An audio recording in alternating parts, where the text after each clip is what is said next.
இப்ப எக்ஸமன் 30 வகை ஆயிருக்கும் போது திணிவானது சற்றே வழுக்க ஆரம்பிக்கின்றது. தளத்திற்கும் திணிவுக்கும் இடையிலான நிலையியல் உராய்வு குணகம் என்னன்னு கேட்டிருக்கு. அப்ப 30 வகையிலே என்னது எல்லை சமநிலையில இருக்கு. கேள்வி தொடக்கம் வந்தபடியே நான் முழுமையா எல்லாத்தையும் குறிச்செழுதி காட்டுறேன். ஆனா ஒரு பிராக்டிஸ் பிறகு என்ன தேவையில்லாம நாங்கள் அங்க கணக்கு எழுதக்கூடாது. ஒரு எம்சிக்குள்ள வந்து தேவையில்லாம கணக்கு எழுதக்கூடாது. அப்ப இப்ப நான் தொடக்கத்துல நான் வடிவம் எழுதி காட்டுறேன். ஆனா காலப்போக்கில் அது குறைக்கப்பட வேண்டிய விஷயங்கள். இப்ப இதுல தாக்குற விஷயம் பார்த்தோம்னா நிறைய ஒரு விஷயம் கட்டாயம் தாக்கம், செவ்வன் மறுதாக்கம் என்ற ஒரு விஷயம் கட்டாயம் தாக்கம். அது என்ன மேற்பரப்புக்கு செங்குத்தா, மற்றது என்ன இயக்கத்தை எதிர்க்கிற வகையில உராய்விச தாக்கம். இவ்வளவுதான் அதுல தாக்குற விஷயம். இப்ப கேள்வி நிலையியல் உராய்வு குணகம் என்னன்னு கேட்டது. சாயலத்துக்கு செங்குத்தா இது கடைசி வரை இயங்கிறாது. இந்த கோணம் எக்ஸ்ண்டா இது எப்படியே கேட்டீங்கன்னா இது 90 எக்ஸா இருக்கும். அப்ப இங்க செவ்வனோட இது எக்ஸா இருக்கும்.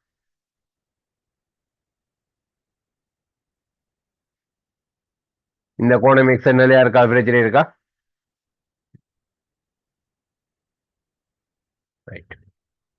கேள்வி திணிவு உராய்வு குணகம் தான் கேட்டது. F is equal to mu into n. என்ன உராய்வு விசைக்கும் செவ்வன் மரதாக்கத்துக்கு இடையிலான விகிதம் தான் மியூ. இப்ப நாங்க என்னதை கண்டா சரி, மியூவுக்கு உராய்வு விசைக்கும் செவ்வன் மரதாக்கத்துக்கு இடையிலான விகிதத்தை கண்டா சரி. கேள்வி தொடக்கம் பண்ணதுல உலகம் எழுதினா இல்லாட்டி நேரடியாவே என்ன உராய்வு விசையை போடவனையும் செவ்வன் மரதாக்கத்தை போடவனையும் விட வேற. இந்த திசையில மட்டும் இயங்க ஆரம்பிக்குது. என்னபடியா இந்த உராய்வு விசை நிறைய இஞ்சாலி பக்க கூறுக்கு சமனா இருக்கு. கோணத்தோடைய பிரிச்சா கோஸ் மெட்டா சைன் என்றபடியா எம்ஜி சைன் எக்ஸா இருக்கு. கீழே செவ்வன் மரதாக்கம் போடுவோம். சாய்தளத்துக்கு செங்குத்தா கடைசி வரையும் குட்டி இயங்கலாம். இந்த ஒரு சந்தர்ப்பத்தில் அது வழக்கின வழக்காட்டி என்ன சாய்தளத்துக்கு செங்குத்தா கடைசி வரையும் இயங்கலாது. அடிஷனலா இன்னும் வேற ஆக்கினா மட்டும்தான் என்ன மேலதிகமா மேல் பக்கமா சாத்திய முடியும். மற்றபடி சாதாரணமே என்ன கடைசி வரையும் எந்த மேல் பக்கமோ மேல் பக்கமோ சாத்தியமே இல்லை. சாய்தளத்துக்கு செங்குத்தா இயங்குறோம். ரெண்டபடியா என்ன செவ்வன் மரதாக்கம், மேல செவ்வன் மரதாக்கம், கீழே என்ன நிறைய இந்த கூறு கோணத்தோட பிடிக்கிறோம் என்னுடைய கொஸ். அப்ப என்ன எம்ஜி கொசெக்ஸுக்கு சமனா இருக்கு. ரெண்டபடியா என்ன எம்ஜி எம்ஜி வெட்டுப்பட்டு போயிடும். சைன் டீட்டா அவங்க கொஸ் டீட்டானா டேன் டீட்டா. இங்கே என்ன இது இந்த கோணம் எக்ஸ், அது இந்த பொறுமதி அந்த கணத்துல வர 30 வாகை. ரெண்டபடியா என்ன டேன் 30 வாகையா இருக்கு. விடயத்தின டேன் 30 வாகை. சரி, இப்ப கொஞ்சம் பிராக்டிஸ் பண்ணிட்டீங்கன்னா என்ன மனதிலேயே யோசிக்கணும் என்ன மியூன்றது எஃப்க்கு என்னக்குமான விகிதம். அப்ப மனதாலே யோசிக்கப்படாங்க. அப்ப என்னன்றது இந்த எம்ஜி இந்த கொஸ் டீட்டா வரப்போது, இது சைன் டீட்டா வரப்போது. அப்ப ரெண்டுமே அந்த எம்ஜி வெட்டுப்பட்டு போயிருமுன்னா மனதாலே யோசிக்கலாம். என்ன எஃப்க்கு என்ன வருதோ அதாவது சைன் வந்தா என்ன டேன் டீட்டா வரப்போகுது, மாறி இதுக்கு கொஸ் வந்தா என்ன மெட்டது சைன் வரும். அப்ப 1/tan டீட்டா வரும். அப்ப ஒண்ட கண்டா மெட்டது மெட்ட கோணம் பண்றது விளாங்க. ஒன்று சைன் வந்தா மெட்டது கொஸ் தான் வருமான். பின்ன கண்டு ஒன்றுக்கு தேவையில்லை அந்த விஷயங்கள். அப்ப ஒரு ஒரு பிராக்டிஸ் ஆன முறை என்ன தேவையில்லாம இது இது இந்த எஞ்சி இதெல்லாம் எழுத தேவையில்லை. இது கூட இந்த எழுதாமலே மனதால போடக்கூடியதா இருக்கும். அப்படி நீங்க பிராக்டிஸ் பண்ணி பழகினா தான் 50களில ஒரு 45க்கு மேலே எதிர்பார்க்கலாம். அப்படி எடுத்தா தான் நம்பிக்கையா ஏன்றது சொல்லக்கூடிய விஷயமே இருக்கும். இப்ப இருந்தே முறையா படிச்சு கொள்ளணும். இந்த மெக்கானிக்ஸ்ன்றது சரியான முக்கியமான விஷயம். இது சக்சஸ்ஃபுல்லா தாண்டிட்டீங்கன்னா எல்லா பாடமுமே அங்கால பிரச்சனை இல்லாம போகும். இதுல கடும் முக்கியத்துவம் கொடுங்க. பிசிக்ஸுக்கு படிக்கிற நேரத்தையும் கொஞ்சம் கூட ஒதுக்குங்க. மெக்கானிக்ஸ் முடிஞ்ச பிறகு பிசிக்ஸுக்கு ஒதுக்குற நேரம் குறைக்கக்கூடியதா இருக்கும். ஏன்னா அங்கால இந்த அளவு டெக்னிக்ஸ் ஒன்றும் வராது. அல்ல இதுல பெற்ற நாலேஜே காணும் மிச்சம் எல்லாம் செய்யறதுக்கு கேட்டகரி. அப்ப இந்த மெக்கானிக்ஸ் முடியும் வரையும் ஒதுக்குற நேரத்தை கொஞ்சம் பிசிக்ஸுக்கு கூட ஒதுக்குங்க. அங்கால சிம்பிளா போகும், ஒரு பிரச்சனையும் இல்லை. ரைட், அடுத்ததை பார்ப்போம். இந்த இதாக பிரச்சனை இருக்கா? ரைட். ஏ எனும் என்ஜின் ஒன்றோ எம் திணிவுடைய பி எனும் ஒரு வண்டியை கிடைப்பாதை ஒன்றில் இழுத்துச் செல்கின்றது. ஏக்கமா பி ஆகியவற்றின் மீதான மொத்த உராய்வு விசைகள் முறையே F1 F2. இதுல தாக்குறது மொத்தமா எல்லா சில்லையும் மிஸ் பண்ணா இதுல தாக்குறது மொத்தமா சேர்த்து F2 என்ஜினானது ஏனும் சீரான ஆர்முடுகளுடன் அப்ப என்ஜின நீங்களாம் எடுத்துக்கொண்டு போகுது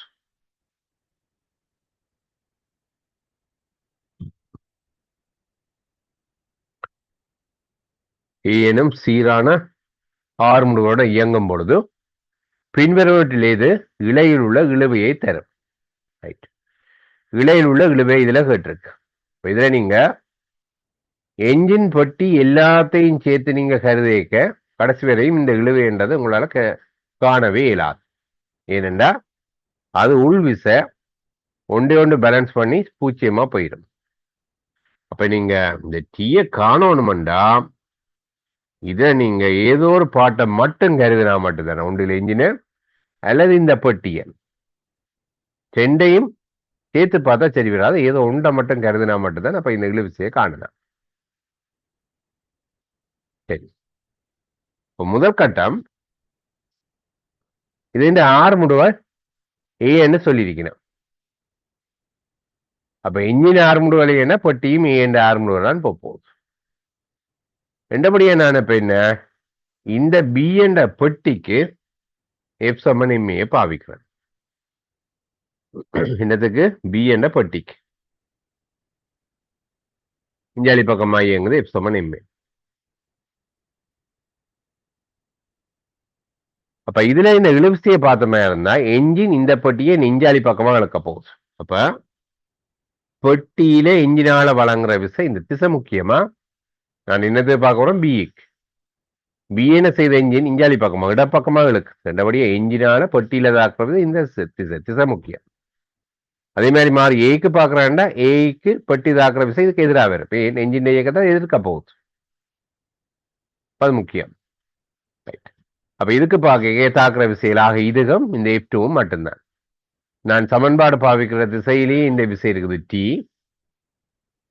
F2 என்ன எதிராக இருக்குது சமன் எம் இன்டு ஏ இந்த பின்றது நிவு எம் தான் இருக்கு அப்ப எம் இன்டு ஏ இப்ப டி என்ன வரும் F2 பிளஸ் எம் இன்டு ஏ என்று வரும் F2 பிளஸ் எம் இன்டு ஏ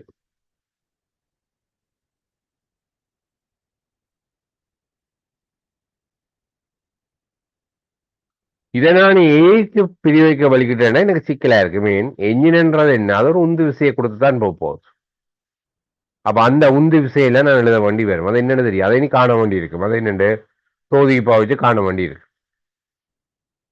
நான் இந்த இதே விஷயத்தை நான் என்ஜினுக்கு பார்க்க வலிக்கிட்டேன்னா எனக்கு கொஞ்சம் வேலை கூடவே இருக்கும் விட வேணும் விடையில ஒரு பிரச்சனையும் இல்லை என்னண்டு ஏக்கு பாவிக்க வலிக்கிட்டே என்ஜின் ஒரு உந்து விசையை கொடுக்க போகுது அந்த உந்து விசை இதுல இருக்கிற எழு விசை இந்த F2 மூன்றும் சம்பந்தப்பட போகுது இந்த உந்து விசை கேள்வியில தெரியல அதை வர நான் காணும் அதை என்ன தொகுதிக்கு F சமன் எம்ஏ பாவிச்சா அந்த உந்து விசையை காணலாம் இப்ப என்ன கொஞ்சம் வேலை கூட ஒரு நாளும் இன்னொரு மெதட்டால செய்தா விட வராதுன்னு இல்லை சரியான மெதட்டா இருந்தா நிச்சயமா அதே விட வரத்தான் வேணும் ஒரு நாளும் ஒரு மெதட்டால செய்த ஒரு விட இன்னொரு மெதட்டால செய்த ஒரு விடைன்றது சாத்தியமே இல்லை அப்படி வருதுன்ற அர்த்தம் நீங்க தியரி ஏதோ பிள்ளையா பாவிக்கிறீங்கன்னு அர்த்தம் அல்லது ஒரு சிறிய ஒரு கேஸ் இருக்குது என்ன கிருஷ்ணவோட கேள்வியில டேட்டா வந்து பிள்ளை அதாவது மேலதிக டேட்டாவை தந்து அதை மேலதிக டேட்டாவை தந்து அதை ஒரு பிள்ளையா தர்றதால வர்ற பிரச்சனை ஆனா அநேகமான கேள்வியில அப்படிப்பட்ட பிரச்சனை இல்லை எங்கே ஒரு சில இது அப்படி மேலதிகமான டேட்டாவை தந்து அதை வேற பொருத்தமற்ற டேட்டா வந்திருக்கு தான் வேற வேற மெதட்ல செய்ய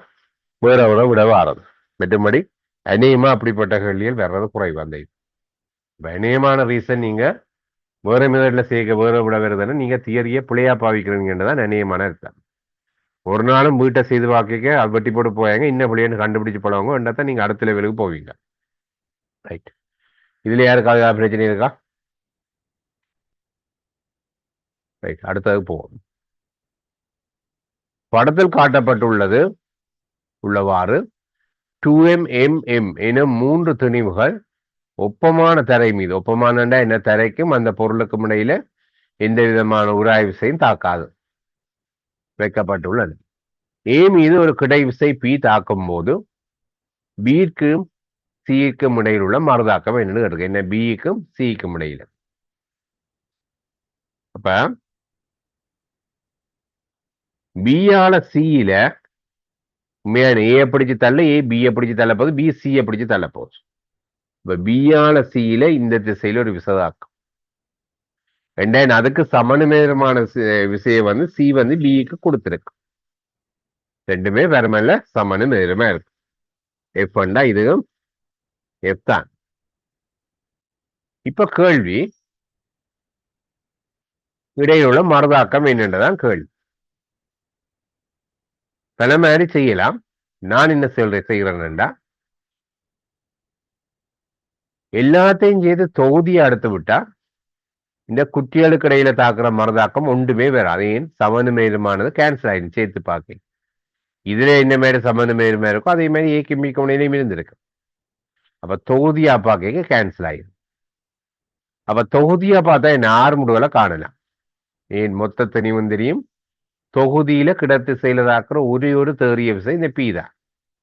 தாக்குது மிச்சம் விசையல். ஆனா எல்லாம் ஒன்று ஒன்று பேலன்ஸ் பண்ணிடும். அதாவது ஏ பியை பிடிச்சு தள்ளும், அதுக்கு சமநிலைமா பிஏக்கு கொடுத்துருக்கு.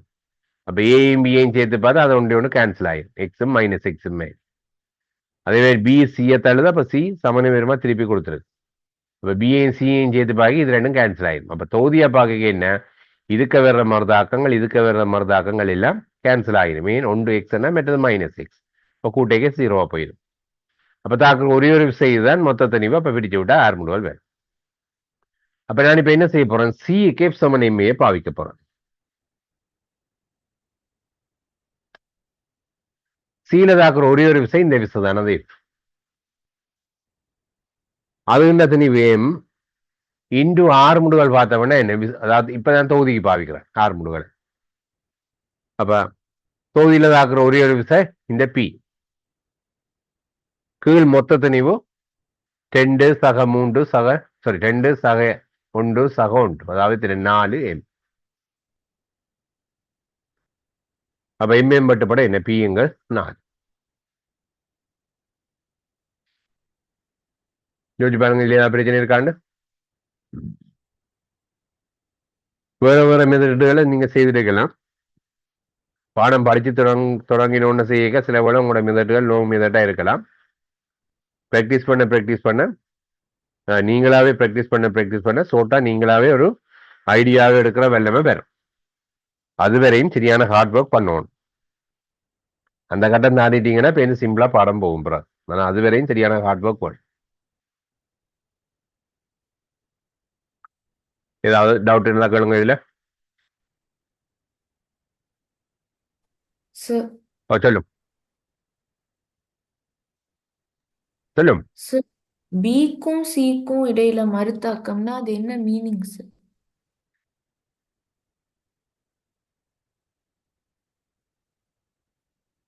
இந்த பி வந்து சியை பிடிச்சு தள்ளத்தானே போகுது. தள்ளின தானே சியும் சேர்ந்து இஞ்சால இயங்க போகுது. ஏக்குத்தான் விசைய கொடுபட போகுது. கொடுக்க ஏண்ட குட்டி இஞ்சால இயங்கி அது போய் என்ன செய்ய போகுது, பிய தள்ள போகுது. பி என்ன செய்ய போகுது, சிய தள்ள போகுது. இப்ப சி இஞ்சால இயங்குதுன்னா பி இஞ்சால ஒரு விசையை கொடுத்து தானே சாத்தியம். இப்ப நீங்க ஒரு ஆளை தள்ளுறீங்கண்டா நீங்க அந்த கையில உணர்வீங்க அந்த விசையை. அதே மாதிரி அந்த தள்ளுப்படுறாலும் ஒரு விசையை உணர்வீனம் தானே. அப்ப நீங்க ஒரு ஆளை தள்ளுறீங்கன்னா அந்த மெட்டால தாக்குற விசை தாக்க விசை, நீங்க ஃபீல் பண்ற விசை மறுதாக்க விசையா இருக்கு.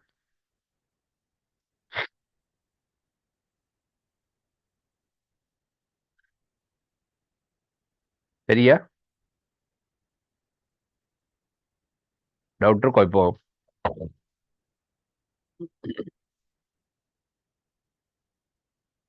பிரச்சனைனா என்ன என்ன கொஞ்சம் குழப்பமா இருக்குன்னு சொன்னீங்கன்னா மேலதிகமா சொல்லலாம்.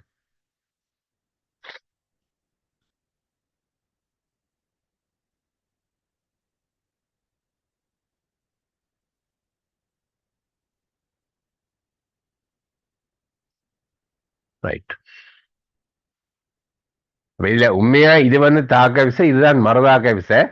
ஆனா சில விட அது ஒரே சொல்லி பாவிச்சு கொள்றது. ஏன் மறுதாக்க விசை ரெண்டுக்கும் ஒரே இது. ஆனா உண்மையா தாக்க விசை இது, இதுதான் மறுதாக்க விசை. தாக்கினத்தால திருப்பி தாக்குற விசை இது. ஆனா பொதுவா கல்வி எழுதுகள்ல ரெண்டையுமே மறுதாக்கம்னு தான் சொல்லிக் கொள்றது. சொல்லும். சார் இந்த கேள்விக்கு மொத்த தொகுதிக்கும் F = ma யூஸ் பண்ணலாமா சார்? அதை செய்தா தானே ஆறு முடிவுல காணலாம், வேற வழி இல்லை. வேற என்னத்துக்கு பாவிச்சீங்கன்னாலும் இன்னொரு புது விசை வந்து நிற்கும். பாருனா இது புதுசா ஒரு புள்ளி ஒன்று வாரணும்னு சொன்னது போறோம், கேட்டுப்பா. மைக் ஜாயின் பண்ணியில வரட்டுமா? ரைட். கரோலினா நீதான் இந்த புதுசா இந்த கதைச்சு அழ போதே என்ன? ரைட். டைமுக்கு வரணும் சரியா? 7:45 7:45.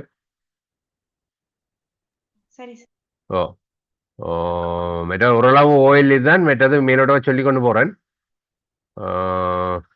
பார்த்து போட்டு என்ன மாதிரின்னு சொல்லும் பார்ப்போம். ரைட். ரைட். இப்ப ஏன் நாங்க முதல் தொகுதிக்கு பாவிக்கிறோம்டா, அதை தவிர நீங்க வேற என்னது பாவிச்சாலும் புதுசா ஒரு விசை வந்து நிற்கும். உதாரணமா ஏக்கு தனியை பாவிச்சா இது ரெண்டுக்கும் இடையில மாறுதாக்கம் கொண்டு வந்து நிற்கும். அப்ப எந்த அளவுக்கு நாங்க தெரியா கணியத்தை குறைக்கிறோமோ அந்த அளவுக்கு உங்களுக்கு கேள்வி செய்து முடிக்கிறதுக்கான நேரம் குறைவா இருக்கும்.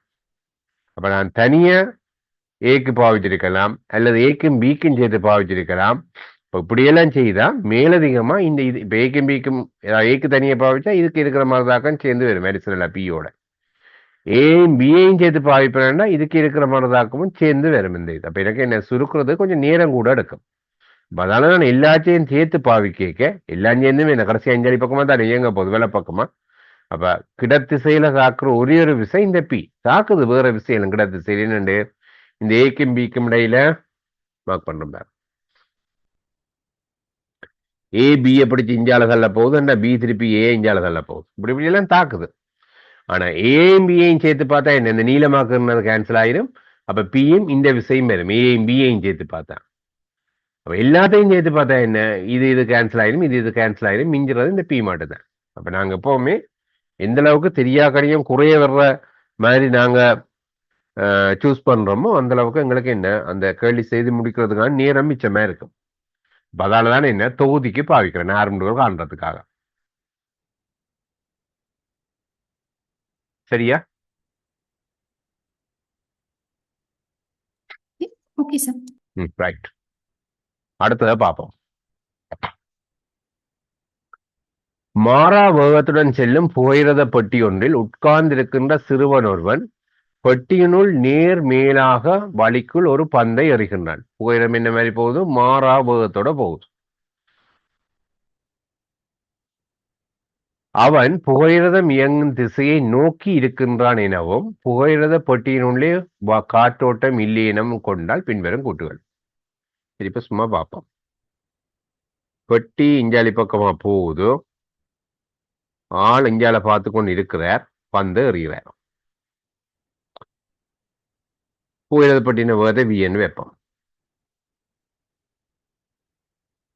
அப்ப இவற்ற வேகமும் கிடத்திசையில வீதான், ஏன் மாறா வேகத்தோட செல்லுது. பந்து எறிகிறார். இப்ப பந்து எறியக்க பந்துக்கு பந்து எப்படி எறிகிறார், நேர் மேலாக பந்து எறிகிறார். இப்படி எறிகிறார். அவர் நேர் மேலா எறிஞ்சாலும் பூமி சார்பா பந்துக்கு மேல் நோக்கி ஒரு வேகம் இருக்கு, இந்த பக்கமா வேகம் இருக்கு. ஏன் அவர் ஏற்கனவே இப்படி இயங்கிக் கொண்டுதான் பந்து எறிகிறார். பந்துக்கு உண்மையா பூமி சார்பா இப்படி ஒரு வேகம் இருக்குது, இப்படி ஒரு வேகம் இருக்கு. இது என்ன வேகம், இந்த வீதா. அப்ப இது இன்னொரு எறியப்பாது. அப்ப நிலைக்குத்தா இருக்கிற வேகம் நேரத்தோட மாறப்போ என் புவியீர்ப்பு கீழ் நோக்கி இருக்குது. அதாவது புவியீர்ப்பு ஆரம்புகள் கீழ் நோக்கி, என் நிற கீழ் நோக்கி தாக்குறபடியா கீழ் நோக்கி ஹார்முடுகள் இருக்கும். ரெண்டபடியா என்ன, இந்த நிலைக்குத்து வேகக்கூறு போ குறைஞ்சு சைவருக்கு வந்து திருப்பி 0க்கு வரப்போகுது. அப்படி வரைக்கும் என்ன, இந்த வேகம் காரணமா இது இயங்க போகுது. அப்ப இந்த பந்து என்ன இப்படி ஒரு பாதையில வந்து இப்படி வரப்போகுது. அதாவது இன்னொரு பெரிய பாதையில பந்து இயங்க போகுது.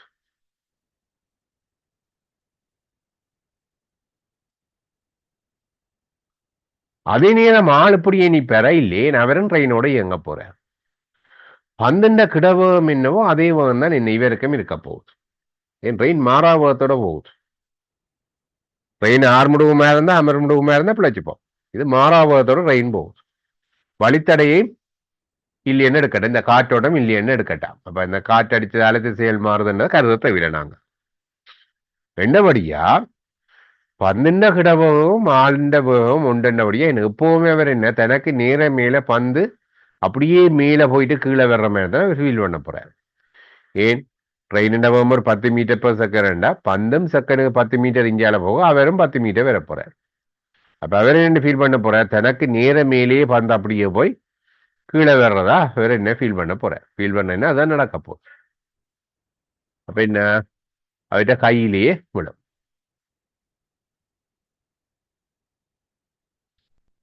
இதே இது ரெயின் 6 முடுகி இருந்தா என்ன மாதிரி இருக்கும்னு நினைக்கிறீங்க? அதாவது 6 முடுகி கொண்டு போற ரெயின்ல இவர் எறிஞ்சிருந்தாருன்னா என்ன நடந்திருக்கும்னு நினைக்கிறீங்க?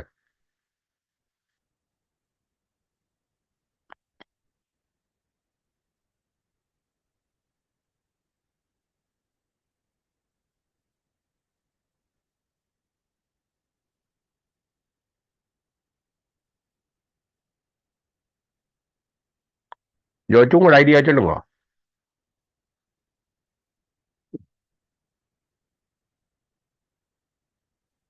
ரைட், வெரி குட், சஜிஸ்டா, ரைட். அதாவது என்ன போல் எறிஞ்சிட்டாருன்னா இனி அவற்ற போல்ண்ட பார்த்து என்ன ரெயின் ஆரம்பிடுறதாலேயோ அமர்ந்துடுறதாலேயோ ஒரு பாதிப்பும் பெறப்போறையில போல்ண்ட இயக்கத்துக்கு. ஏன்னா அது இனி புவியீர்ப்பங்கள் இயக்கம். ரெயின் ஆரம்பிடுறது யாரை பாதிக்க போகுது? இவற்றை இயக்கத்தை தான் பாதிக்க போகுது. அப்ப ஆரம்பிடுவேன்னா என்ன இதுலயும் பார்க்க அவர் ஸ்பீடா முன்னு போயிடுவார்.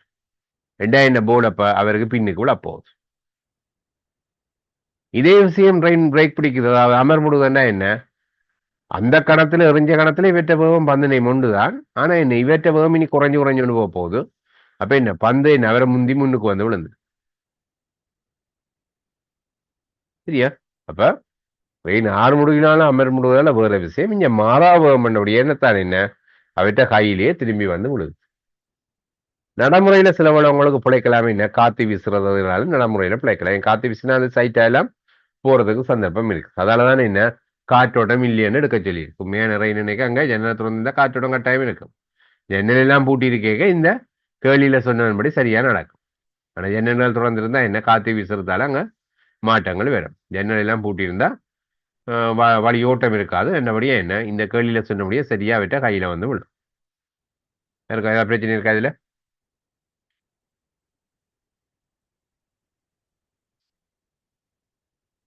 ரைட், அடுத்தது போடும்.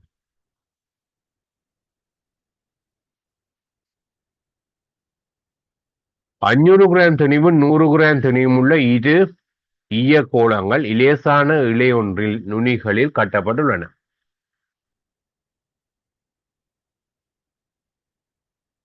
கட்டடத்தின் உச்சியில் இருந்து இது போடப்படுகின்றது.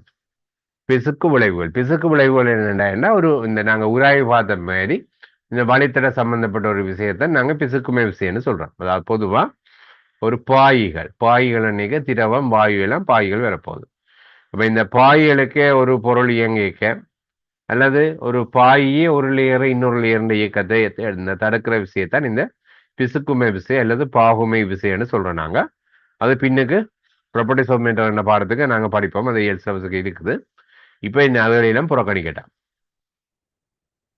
என்ன ரெண்டு வேற திணிவு இலாசான நிலையுண்டா கட்டப்பட்டு உயரமான கட்ட உச்சியிலிருந்து போடப்படுகின்றன என்ன ஒன்பண்ணையும் வேற விதத்துல முடியும். சும்மா கையை விடுற இப்ப இடையில் உள்ள இழுவிசையை கட்டிருக்கு. அப்ப ரெண்டுமே சுயாதீனமா தான் விழப்போகுது. அப்ப என்ன திணிவா இருந்தா என்ன அது இந்த ஆர்முடுகள் வந்து புவியீர்ப்பு ஆர்முடுகள் தான். அப்ப புவியீர்ப்பு ஆர்முடுகள் ரெண்டுக்குமே ஒரே ஆர்முடுகள் தான். ரெண்டபடியா குறிப்பிட்ட நேரத்துக்கு பிறகு ரெண்டு வேகமே ஒரே வேகமா தான் இருக்க போகுது. ஒன்றிலும் பார்க்க ஒன்று வேகம் கூடினா தானே என்ன அங்க கயிறு இழுபட போகுது. இங்க அந்த பிரச்சனை இல்லை. ஏன் பிசுக்கும விளைவையும் புறக்கணிக்க சொல்லி உண்மையா பிசுக்கும விளைவு என்ன பிரச்சனை? உண்மையா சைஸ் பெருசாக அந்த பிசுக்கும விசை வந்து ஒப்புக்கிட்ட அளவுல சைஸ் பெருசானது கூட வேற வேணா நடைமுறையில அப்படி ஒரு பிரச்சனை வேற. அப்ப இங்க வந்து என்ன அதெல்லாம் புறக்கணிக்கிறோம். ஐடியலா பாக்குறோம். ஐடியலா பார்த்தா என்ன அதுல தாக்குறோம் ஒரே ஒரு விஷயம் நிறைதான். அப்ப நிறைய திணிவால பிரிச்சா வாரதான் ஆரம்பிடுகள். அப்ப அது என்ன அது எப்பவுமே புவியீர்ப்பு ஆரம்பிடுகள் தான். ரெண்டபடியா என்ன இந்த கணத்திலையுமே ரெண்டுக்கும் ஒரே திசையில ஒரே வேகம் இருக்கிறபடியா என்ன இள வந்து இறுக்கம் அடைகிறது சந்தர்ப்பமே இல்லை. வேண்டபடியா என்ன இலையில் உள்ள இழுவிசை 0 தான் இருக்கும். யாருக்கா பிரச்சனை இருந்தா சொல்லுங்க.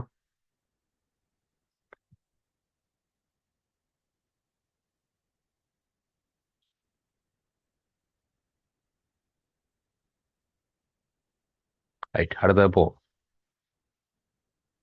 சின்ன சின்ன டவுட்டும் இருக்கக்கூடாதான்.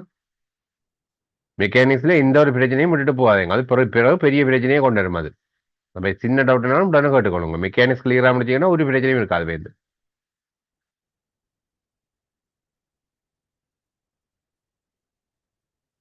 ஓகே.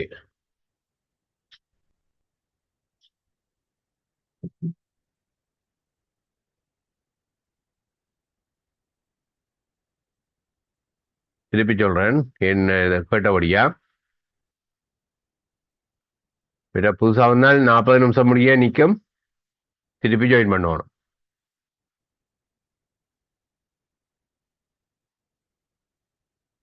ஆரம்பத்துல ஏதோ உள்ள தொய்வா இருந்து இப்படி விழ விடுறேன்னு வைப்போம். ஆரம்பம் 2க்கும் 0. குறிப்பிட்ட நேரத்துக்கு அப்புறம் பார்க்குறேன். 2மே புவியீர்ப்புங்கள் தான் இயங்க போகும். அப்ப 2 ஆர்முடுகள் ஜி தான், மெட்டும் ஜி தான். ரெண்டபடியே நான் ஒரு குறிப்பிட்ட நேரத்துக்கு அப்புறம் அவதானிக்க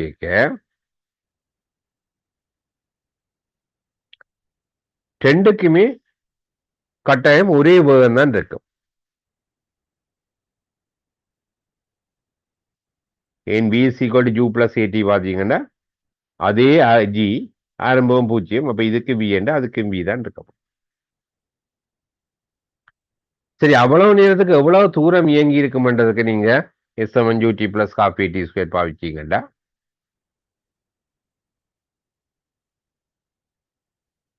2க்குமே ஆரம்பமும் 0. அப்ப இந்த கொம்பனன் வராது. அதே ஆர்முடுகள் அதே நேரம் ரெண்டபடியா என்ன அதே இடப்பெற்று தான் பிறப்போம். ரெண்டபடியா என்ன இது எவ்வளவு தூரம் கீழே வந்துச்சோ அதே அளவு தூரம் தான் இது வரப்போகுது. இப்போ உதாரணமா ஒன்றிலும் பார்க்க இது கொஞ்சம் கூட தூரம் வந்தால் இழுவறதுக்கு சந்தர்ப்பம் இருக்கு, இல்லை டைட்டா வர்றது. ஆனா ஒரே மாதிரி அப்படி வரைக்கும் என்ன ஆரம்பத்துல தொங்கிருந்தா இப்போ என்ன தொங்கிதான் இருக்க போகுது. ஆரம்பத்துல இழுவிசை இருக்கிறது சாத்தியம் இல்லையே. என்ன இழுவிசை இருக்கமா இருந்தா என்ன அது டக்குனு உள்ளுக்கு வந்துடும். அது அப்ப தொய்வாத்தான் ஆரம்பத்துல இருந்திருக்கு. ஏன் இருக்கமா இருந்தா என்ன அது உடனே அந்த இழுவிசை காரணமா உள்ளுக்கு வந்து தொங்கிடும்ல. இப்போ ஒரு கணப்பொழுதுதான் அந்த இழுவிசை ஆரம்பத்தில் இருந்திருந்தாலும் இருந்திருக்கலாம். இப்போ இருந்து தொஞ்ச நிலை தான். அப்ப கடைசியா என்னப்ப 2மே ஒரே மாதிரி தான் இயங்க போகுது. இப்போ பிரச்சனை என்ன சொல்லுங்க, என்ன பிரச்சனை உண்டு? உங்களோட பிரச்சனையை சொன்னா தான் நான் அது சம்பந்தமா சொல்லலாம்.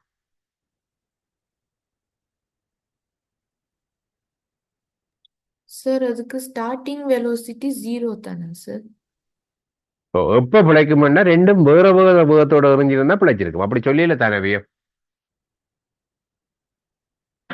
உச்சியிலேருந்து போடப்படுதுன்னு தான் சொல்லியிருக்கு. 2ம் வேற வேற வேகத்தோட எறிஞ்சிருந்தா கடைசி வரையும் தொய்வா இருக்கணும்னா கட்டாயம் இல்லை. ஆனா அப்படி வேற வேற வேகத்தோட எறியப்பட்டதுன்னு சொல்லப்படையில தானே. ரெண்டா நாங்க உண்டா போடப்பட்ட மாதிரி தான் எடுத்துக்கொள்ளணும். அப்ப உண்டா அது ஆரம்பம் இருந்தாலும் பிரச்சனை இல்லை. 2க்கும் ஒரே வேகம் இருந்தால் ஒரு பிரச்சனையும் இல்லை. அதே தான் 2க்கும் வேற வேற வேகம் உண்டா தானே என்ன ஆரம்பத்துல இள வந்து இறுக்கமா இருக்கிறது சந்தர்ப்பம் இருக்கு. அது பிறகு தொய்ய வலிக்கிட்டு ஆனா ஆரம்பத்துல இறுக்கமா இருக்கிறது சந்தர்ப்பம் இருக்கு. அப்படி இருந்தா இது வேற வேற வேகத்தோட அறியப்பட்டிருந்தா நீ அப்படி ஒன்று சொல்லாதபடியே நாங்கள் அந்த கேஸை கருத தேவையில்லை. வேற வேற வேகத்தோட அறிகிறது மற்றபடி ஆரம்பமும் 0 இருக்கணும்னு கட்டாயம் இல்லை. ஆரம்பமும் உண்டா இருந்தாலும் இதே நிலைமை தான். ஏன் ஒன்றுக்கு வந்து அதே மாற்றம் தான் மற்றதுக்கும் வரும்.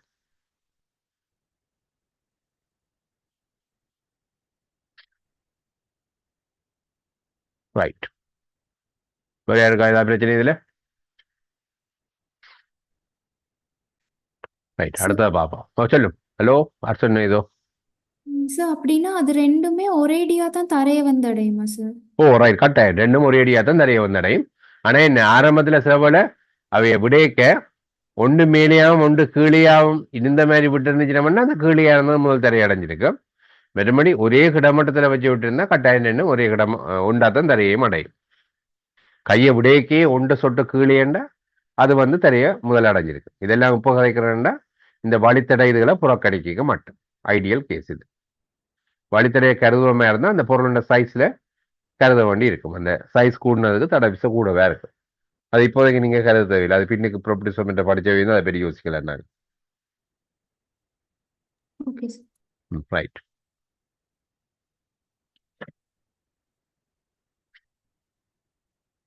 அடுத்ததை பார்ப்போம். 1000 கிலோகிராம் சீனியையும் ஒரு விட்டராசையும் எடுத்துக்கொண்டு ஒருவன் உயரமான மலையின் உச்சிக்கு சென்று 1 கிலோகிராம் கொண்ட சீனி பாக்கெட்டுகளை தயாரிக்க தொடங்கினான். ரைட். முதல் கட்டம் இந்த தராசுகளை விளங்கிக் கொள்வோம். நாங்கள் இப்போ லெப்ல பாவிக்கிற தராசுகளை நாங்கள் கருதுவோம். லெப்ல வந்து முச்சட்ட தராசு, நாச்சட்ட தராசு,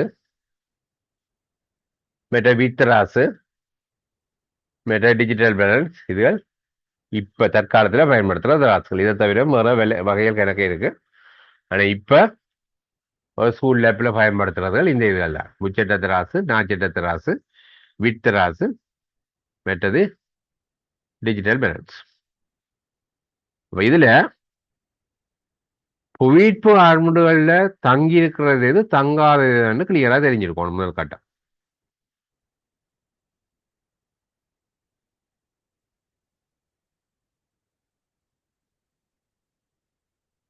நீங்க சொல்லுங்க, எது புவியீர்ப்பு ஆர்முடுகள்ல தங்கி இருக்காது ரீடிங், எது தங்காது, முதல்ல உங்களோட ஐடியா சொல்லுங்க அப்போ.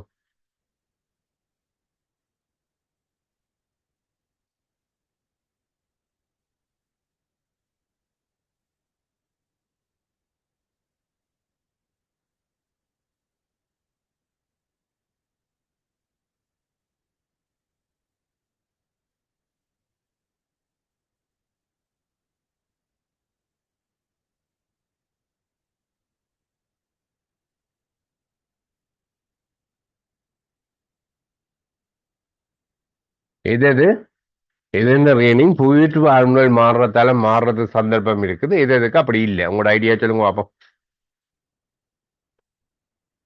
சார் டிஜிட்டல் பேலன்ஸ் வந்து புவியீர்ப்புல தங்கி இருக்காது. தங்கி இருக்காதுன்றீங்களா? அப்படியா? ஆமா சார். ஆ என்ன சொல்றீங்க? ரைட், மார்க் பண்ணோம், பார்ப்போமா. மிச்சம் எல்லாம் ஜீல தங்கி இருக்க மாட்டீங்களா? அப்படியா? சரி, பார்ப்போம். இந்த ஸ்ப்ரிங் பேலன்ஸ்ன்றது அது பேர்லயே என்ன, அந்த ஸ்ப்ரிங்ன்றது வருது. அப்ப ஸ்ப்ரிங் கொண்டு இழுபடுறதை வச்சு கொண்டுதான் இந்த ஸ்ப்ரிங்கின் ரீடிங் காட்ட போகுது. நான் ஒரு விசையை கொடுத்து இழுக்கிறேன். விசையை கொடுத்து இழுக்க இது இந்த ஸ்ப்ரிங்கின் நீளத்துல மாற்றம் பெறப்போது, அதை வச்சு கொண்டு தான் நாங்கள் ரீடிங் காட்டும். அதான் உண்மையா இந்த இதோட ஒரு காட்டி இணைக்கப்பட்ட மாதிரி, இந்த கீழ்ப்புள்ளியோட ஸ்ப்ரிங்கின் கீழ்ப்புள்ளியோட ஒரு காட்டி இணைக்கப்பட்ட மாதிரி. அப்ப ஸ்ப்ரிங் நார்மலா இருக்க அந்த காட்டி இங்கே இருந்த இதுல சைவர் அப்படியே கீழே வர வர ரீடிங் மாறிக்கொண்டு வரப்போம். இந்த விசையில தங்கி இருக்கு. அப்ப நான் ஒரு பொருளை அங்க கட்டி தொங்க போறேன்னா என்ன, அது M×G. அப்ப உண்மையா விசையத்தான் அது ரீட் பண்ணுது. ஆனா எம்ம தருதுன்னா என்ன, ஜி மாறினா பிழைக்கும் தானே கட்டாயம். என் விசைக்கு ஏற்ற மாதிரி தான் இந்த ரீடிங் மாறப்போம். ஆனா எனக்கு திணிவைத்தான் நான் என்ன அங்க கருதுறேன். ரெண்டுபடியா என்ன திணிவை கருதிக்க அங்க பிழைக்கும். அப்ப ஜி ஒரு 9.8 இருக்கிற இடத்துல சரியா காட்டுதுண்டா, ஒரு 9.7 இருக்கிற இடத்துல போய் அங்க நான் பிராக்டிகலை செய்யக்க அந்த குறிப்பிட்ட விசையை வர்றதுக்கு ஜி குறைஞ்சா என்ன எம் கூடணும். எம் கூடினா தான் என்ன அதே அளவு விசை வரும்.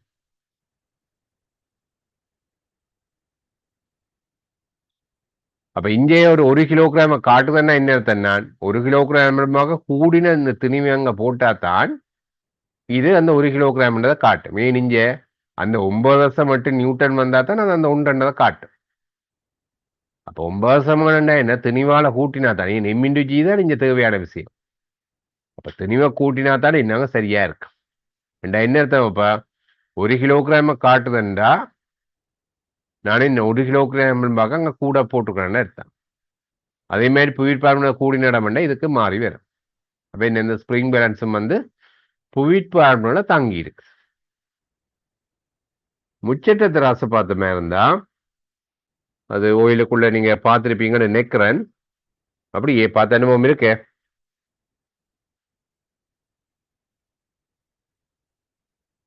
லேப்ல பார்த்து எக்ஸ்பீரியன்ஸ் இருக்கா இல்லையா? இல்லைன்னா படம் காட்டுவேன் நான். என்ன மாதிரி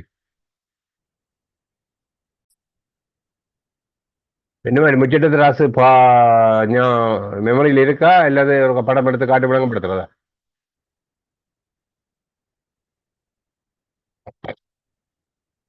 சார் அது அப்படின்னு சொல்லாட்டி ட்ரிபிள் பி. ஞாபகத்து. ஓ, ட்ரிபிள் வில்லியம் பேலன்ஸோ.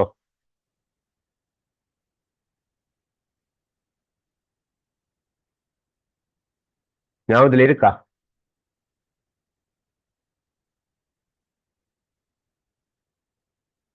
Okay, right. மேலோட்டமாக செட்டப்பை பார்த்தோம்டா ஒரு சுழலிடம் இங்கே மேலதான் அந்த தட்டு இருக்கும். அதுக்கு மேலதான் பச்சலாக்க போறீங்க. இந்தியால இந்த திணிவுகளை நகர்த்தி கொண்டு போறோம் நீங்க. இப்போ இதுமையா நான் சும்மா இதுல திணிவு இருக்குன்னு வச்சுக்கொண்டு எழுதுறேன். உண்மையா அங்கே இந்த 3 செட் திணிவு போகும்போது நான் சும்மா ஒரு 1 2 வச்சுக்கொண்டு கதைக்கிறேன். இதுல நான் வச்ச பொருள் அதையும் இதை ஒரு எம் நோட்டுன்னு வைப்போம். அப்ப இந்த நீளம் ஒரு எக்ஸ், இந்த நீளம் ஒரு y என்று வைக்கிறேன். அப்ப உண்மையா என்ன திருப்பம் விளையில் திருப்பம் 0 அங்க நிலை. ஏன் ஒரு பக்கம் திருப்பம் கூடினா அங்காளி பக்கம் திரும்பிடும். அப்படி இல்லாம சமநிலை இருக்குன்னா என்ன அர்த்தம்? இது சுழலிடம். அப்ப இதால இஞ்சாலி வந்து திருப்பவும் இதால இஞ்சாலி வந்து திருப்பவும் சமன். ரெண்டபடியா தான் சமநிலையில இருக்கு. அப்ப இஞ்சால பார்த்தோம்டா எம்ஜி இன்டு எக்ஸ், அங்கால எம் நோட் ஜி இன்டு வாய். அப்ப இங்க பாத்தீங்கன்னா என்ன ஜி வெட்டுப்பட்டு போயிடும். அப்ப என்ன ஈட்பாடுகள் இருக்கிற இடம் என்றாலும் அதனால எங்களுக்கு ஒரு விதமான பாதிப்பும் இல்லை. அப்ப என்ன இந்த முச்சட்ட தராசம் இதே பிரின்சிபல் தான் நாச்சட்ட தராசுக்கு. அப்ப இது ரெண்டும் ஜியில தங்கி இல்லை. அது எங்கேயா இருந்தான்னு என்ன சரியான ரீடிங்கை தான் காட்டும். இது ரெண்டுமே ஜியில தங்கி இருக்காது. அப்ப எப்பவுமே சரியான ரீடிங்கை தான் காட்டும். அப்ப ஸ்ப்ரிங் பேலன்ஸ் என்ன? அது பாவிக்க இயலாது, பிழைக்கும். இந்த டிஜிட்டல் பேலன்ஸ் வந்து உண்மையா அதுல செட்டிங் இருக்குது. அதாவது நாங்கள் ஆகலம் விலை குறைஞ்சதை பாவிச்சா ஒன்றும் செய்ய இயலாது. மற்றபடி அதோட செட்டிங் இருக்கு. என்ன மாதிரின்னா ஒன்றில் அதோட ஒரு ஸ்டாண்டர்டான ஒரு திணிவை தருவினம் அந்த தராசோடைய, அல்லது கேட்டலாக்ல எழுதியிருக்கும் இத்தனை கிராம் அல்லது இத்தனை கிலோகிராம் திணிவை அந்த கேலிபிரேட் பண்றது பாவிக்கிறதுக்கு. அப்ப அதை கேலிபிரேட் பண்ற என்ன மாதிரிண்டா நார்மலா அதுல என்ன அதுல சில கீயல்ஸ் இருக்கும். அதாவது 0 செட்டிங், யூனிட் மாத்துறது, அப்படி ஒன் ஆஃப் பண்ற அப்படி கீயல் இருக்கும்.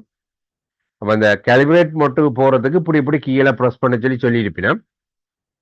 அப்ப அதன்படி நாங்கள் அதாவது ஒன்றுக்கு மேற்பட்ட கீழே ஒரு ஏரியா ப்ரெஸ் பண்ண சொல்லி இருக்கும் அந்த இதுல. அப்படி ப்ரெஸ் பண்ணினா அந்த கேலிபிரேஷன் மட்டும் போகும். அப்படி போன உடனே அந்த ஸ்டாண்டர்டாகவே சொன்ன வெயிட்டை தூக்கி வச்சு விட்டா அது இதுக்கு 1 கிலோகிராம். அப்ப என்ன மாதிரி அங்க உள்ளுக்கு அந்த ஒரு ப்ரோக்ராமிங் இது மாதிரி தானே அந்த கோடிங் என்ன மாதிரி அட்ஜஸ்ட் பண்ணணுமோ அதை அட்ஜஸ்ட் பண்ணி இப்போ சரியா காட்டும். அப்ப அந்த கேலிபிரேட் பண்ணக்கூடிய ஃபெசிலிட்டிஸ் இருக்கிற டிஜிட்டல் பேலன்ஸ்ல பிரச்சனை இல்லை, எங்க ஒன்று போனாலும் மறக்கலாம். ஆனா என்ன திருப்பி ஒருக்கா கேலிபிரேட் பண்ணி கூட தான் பாவிக்கணும். அப்ப இந்த முச்சட்ட திராசம் நாச்சட்ட திராசம் அப்படிப்பட்ட ஒரு பிரச்சனையும் இல்லை. திருப்பி கேலிபிரேட் பண்ணணும்னா எந்த விதமான தேவையும் இல்லை. ஏன்னாங்க 2 பக்கம் ஜீவட்டுப்பட்டு போயிடும். அது ரெண்டபடியா என்னங்க நாங்க ஒரு பிரச்சனையும் இல்லாம ரீடிங் கலந்து கொள்ளலாம். ஸ்ப்ரிங் பேலன்ஸ் அப்படி இல்லை, பாதிப்பு வரும் அந்த இது. அப்ப அந்த ஸ்ப்ரிங் பேலன்ஸ் ஜி என்ன இது வேல்யூ இருக்கிற இடத்துல கால்குலேட் பண்ணப்பட்டதோ அப்போதான் என்ன சரியான ரீடிங்கை காட்டும். மற்றபடி அது நிச்சயமா பிழைக்கும். அப்ப என்ன ஸ்ப்ரிங் பேலன்ஸ் ஒரு அட்வைசபிள் இல்லை, எங்கேயும் பாவிக்கலாம் மாட்டேன். ஆனா இந்த 3 பீம் பேலன்ஸோ 4 பீம் பேலன்ஸோ எங்கேயும் பாவிக்கலாம். அது எந்த விதமான பிரச்சனையும் இல்லை. டிஜிட்டல் பேலன்ஸ் திருப்பி கால்குலேட் பண்ணி போட்டு பாவிக்கலாம். நாங்க கால்குலேட் பண்ணாம பாவிச்சா அது பிள்ளை. ஓகேயா? இப்ப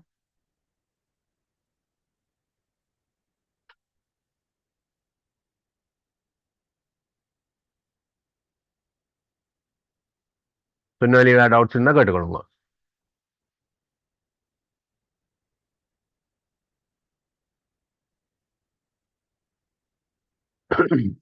ரைட், இப்போ கேள்வியை பார்ப்போம். 1000 கிலோகிராம் சீனியையும் ஒரு வித்தராசையும் எடுத்துக்கொண்டு ஒருவன் உயரமான மலை ஒன்றின், உயரமான மலைக்கு போற என்ன நாங்க ஜி குறைவு. அப்ப நாங்கள் டக்குன்னு என்ன விளங்கிக் கொள்ளணும், ஜியின் வருமதி அங்க குறைய போகுதுன்றதை விளங்கிக் கொள்ளணும். மெட்டனை வித்தராசை கொண்டு போறார். அப்ப அதே அளவு வெயிட் பெறறதுக்கு, அப்ப வெயிட்ன்றது எம் இன்டு ஜி. அப்ப ஜி குறைஞ்ச என்ன திணிவை கூட போட்டாதான் அதே அளவு வெயிட் பெறும். ஏன்னா அங்க வெயிட்டை தான் அந்த வாசிக்க போகுது. 1 கிலோகிராம் காட்டுமாங்க, ஆனா அது இந்த வெயிட்டை தான் நாங்க எடுக்க போகுது. அப்ப ஜி குறைஞ்சிட்டேன்னு எம்ம கூட போட்டால் தான் அதே வெயிட் பெறும். தயாரிக்க தொடங்கினார். அப்ப சாதாரணமா என்ன 1 கிலோகிராம் 1000 பெறும். இந்தியான என்ன எம்ம கூட போறார். கூட போட்டா என்ன 1000 குறைஞ்ச பெக்கை தான் வேலை செய்யக்கூடியதா இருக்கு.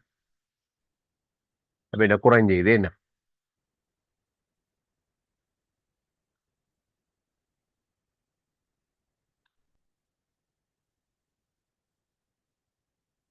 அப்ப 1000 குறைஞ்ச சீனி பேக்கெட்டுகளை தயாரிப்பாருண்டா சரி.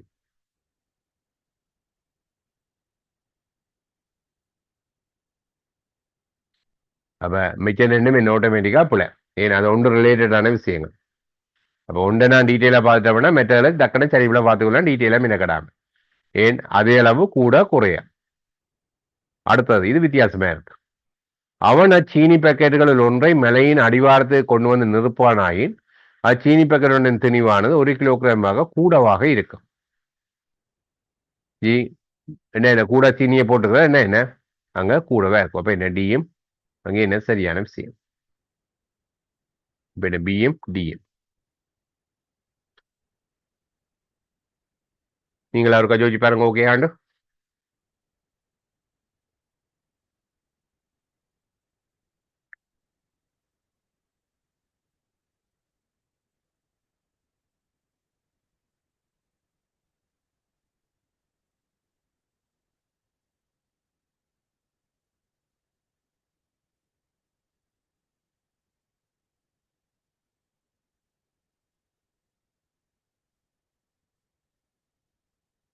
கன்ஃபியூஸா இருந்தா கேட்கணும்.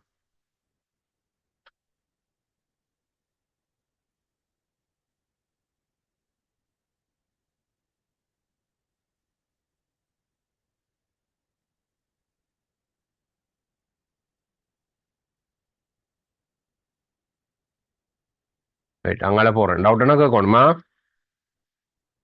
ரைட், இதை பார்ப்போம்.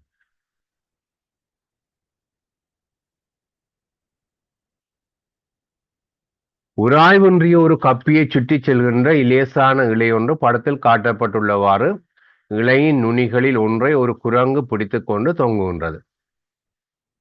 இலையின் மற்றைய நுனியிலே குரங்கு இருக்கும் அதே மட்டத்தில் குரங்கின் நிறைக்கு சமனான தளவாடி ஒன்று தொங்கவிடப்பட்டுள்ளது. ரெண்டுக்குமே அப்ப என்ன ஒரே தனிவு தான். எம்மண்டா மெட்டதும் எம் தான்.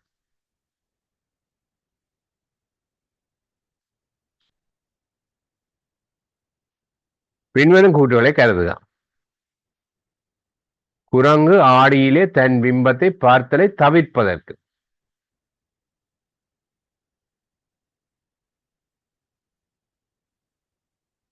முதலாவது சொல்லியிருக்கு இலையின் வழியே ஏற வேணும்னு சொல்லியிருக்கு.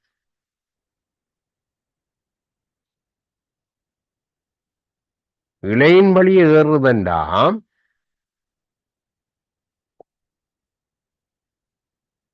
இலையிலே இலையை பிடிச்சு கீழே இழுக்க போகுது குரங்கு. இழுக்கிறதெல்லாம் என்ன குரங்குக்கு மேல் நோக்கி ஒரு விசை கிடைக்கும்.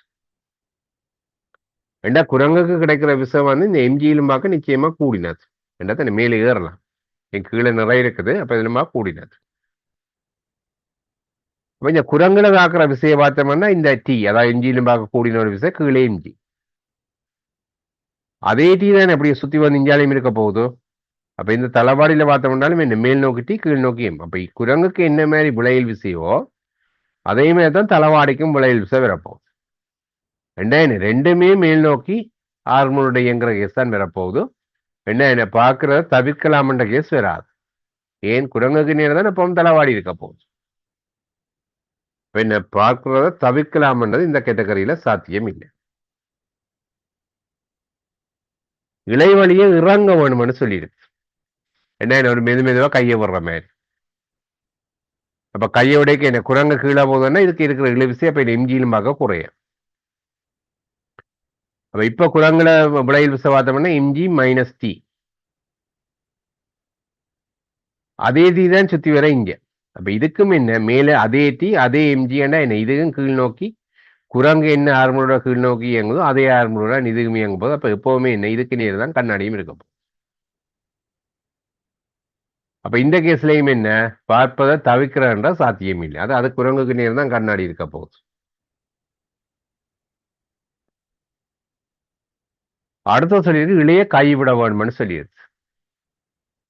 இளைய கையை விட்டா என்ன குரங்குட தாக்குற ஒரே ஒரு விசை நிறதான் அப்ப கீழ் நோக்கி ஜி என்ற ஆர்மலோட இயங்க போகுது. இளைய நெஞ்சாலிமன சுயாதீனமா இருந்தா என்ன இங்க இழு விசை ஐடியலா பூச்சியமா என்ன உண்மையா நடைமுறையில இந்த கப்பி எதிர்க்கிறதால ஒரு விஷயம் பெறும்.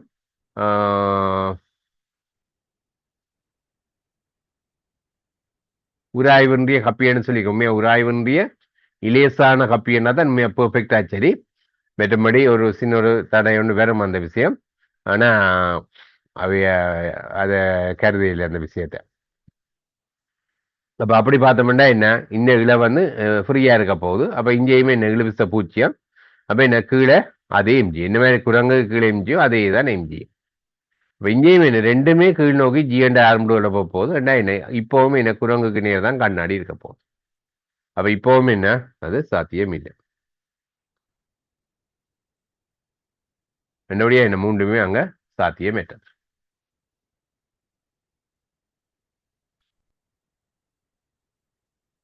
நீங்களா அவருக்கா யோசிச்சு பார்த்து பிரச்சனை என்ன சொல்லுங்க.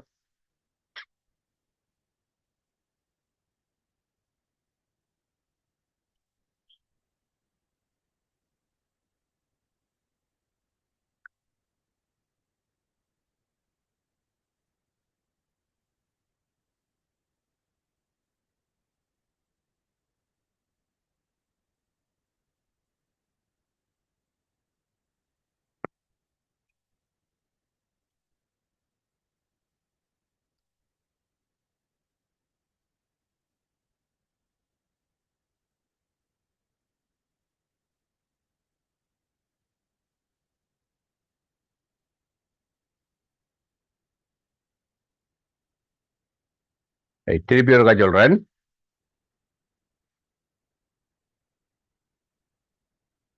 இந்த குரங்கின்ற சுயாதீன விசை வரிப்படம் என்று நீங்க கீறுவீங்களா இருந்தா அந்த குரங்க செப்பரேட்டா கீறி அதுல தாக்குற விசையில குடிக்கிறது. என்ன கீழே எம்ஜி இருக்கும், கைத்தை பிடிச்சு வச்சிருக்கிறதுன்னா என்ன மேல் நோக்கி டி இருக்கும். இது குரங்கின்ற சுயாதீன விசை வரிப்படம்.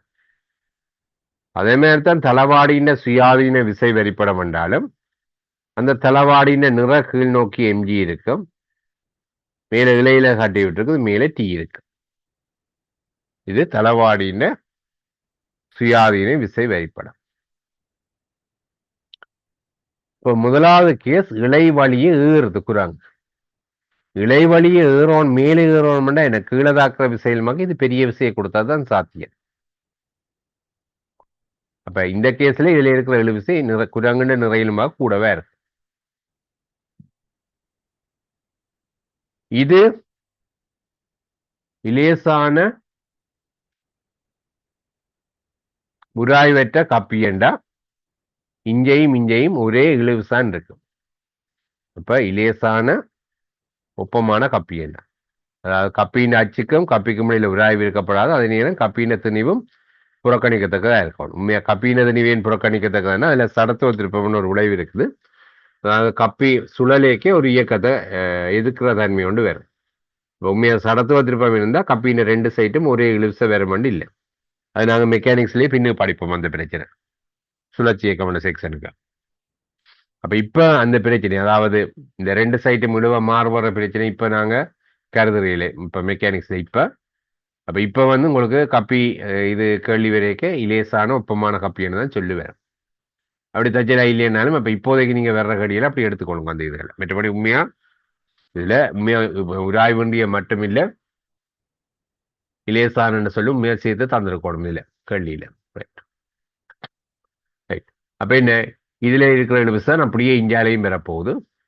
அப்ப இந்த தளவாடியில பார்த்தோம்னா என்ன மேலட்டி கீழே எம்ஜி, குரங்குல பார்த்தோம்னா மேலட்டி கீழே எம்ஜி, ரெண்டுமே ஒரே மாதிரி தான் நம்ம இயக்கம், ஒரே தனிவு ஒரே விளையில் விசை. ரெண்டபடியா இயக்கம் ஒரே மாதிரி இருக்க போகுது. ரெண்டா என்ன ஒரு குறிப்பிட்ட நேரத்துக்கு எவ்வளவு தூரம் மேலே போகுமோ அதே தூரம் தான் என்ன தலைவாடியும் மேலே போகுது. ரெண்டா என்ன எப்பவுமே குரங்குக்கு நேரம் தான் தலைவாடி இருக்க போகுது. இதே கேஸ் தான் எல்லா கேஸ்லையுமே என்ன ரெண்டுலையுமே டி எம்ஜி என்ன. அடுத்த கேஸ்ல பார்த்தா கீழே இறங்குதுன்னா என்ன டி குறைவா இருக்கும் அவ்வளவுதான். அப்ப கீழே இறங்குதுன்னா இந்த எம்ஜியில் மக டி குறைவு. அப்ப என்ன விளைவு செய்ய எம்ஜி மைனஸ் டி கீழ் நோக்கி இங்கேயும் என்ன விளைவு எம்ஜி மைனஸ் டி கீழ் நோக்கி. ரெண்டபடியா என்ன ரெண்டுமே ஒரு இடியா கீழே போகும். அடுத்தது கைவிட ஒண்ணுமெண்டா என்ன ரெண்டுக்குமே டி ஜீரோ. இப்ப இதுக்கும் கீழே எம்ஜி இதுக்கும் கீழே எம்ஜி.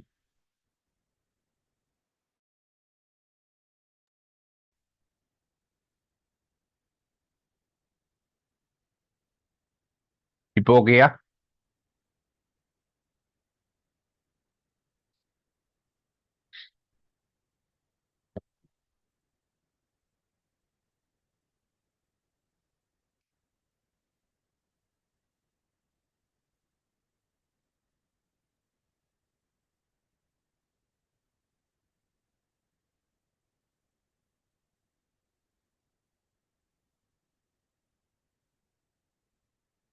ரைட்.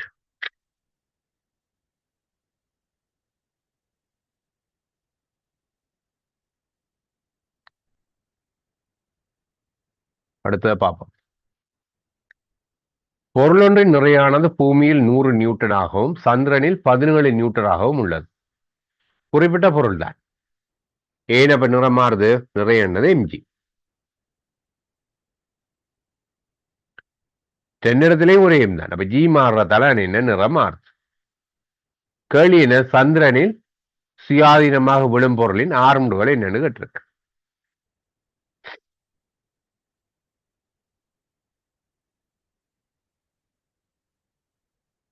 அப்ப எம் இன்டு அந்த ஜி தான் எத்தனை 17. எம் எவ்வளவு?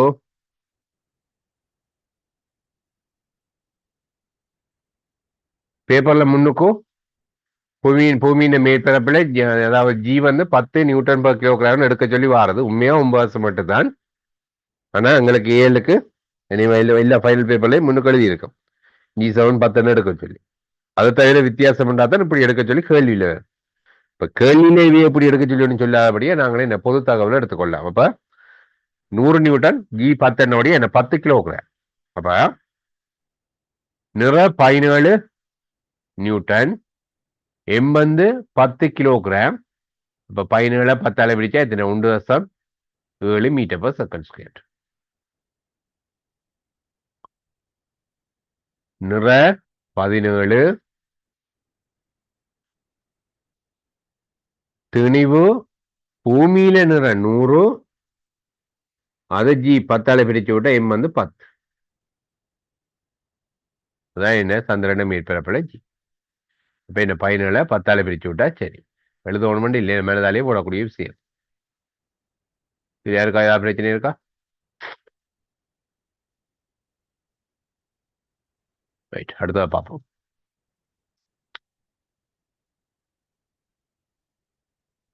முறையே 2 கிலோகிராம் 8 கிலோகிராம் எனும் திணிவுகளை உடைய ஏக்கமா பி எனும் இரு பொருட்கள் உராய்வு அற்ற பரப்பின் மீது ஓய்வாய் உள்ளன.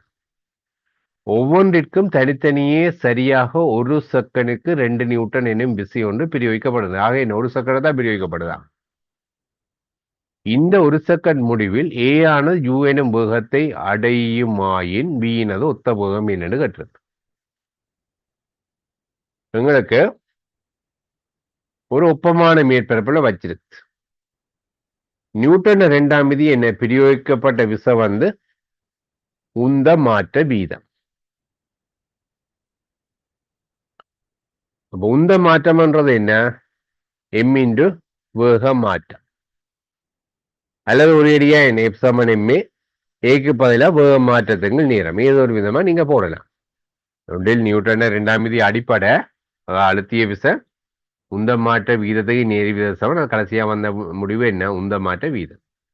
அல்லது என்ன எப்சமன் எம்ஏ நாங்க பணமையா பாவிக்கிறோம் நாங்க. அப்ப எப்சமன் எம் இன்டு ஏக்கு பதிலாக வேக மாற்றத்துங்கள் நேரம் போட்டுக்கொள்ளலாம். ஆரம்பத்துல ஓய்வில் இருந்தது ஒரு கழுவி காட்டுறேன் எம்சிக்கு இப்ப இந்த விளம்பரம் தவிர அதுக்காக தான் சொல்ல வரேன்னா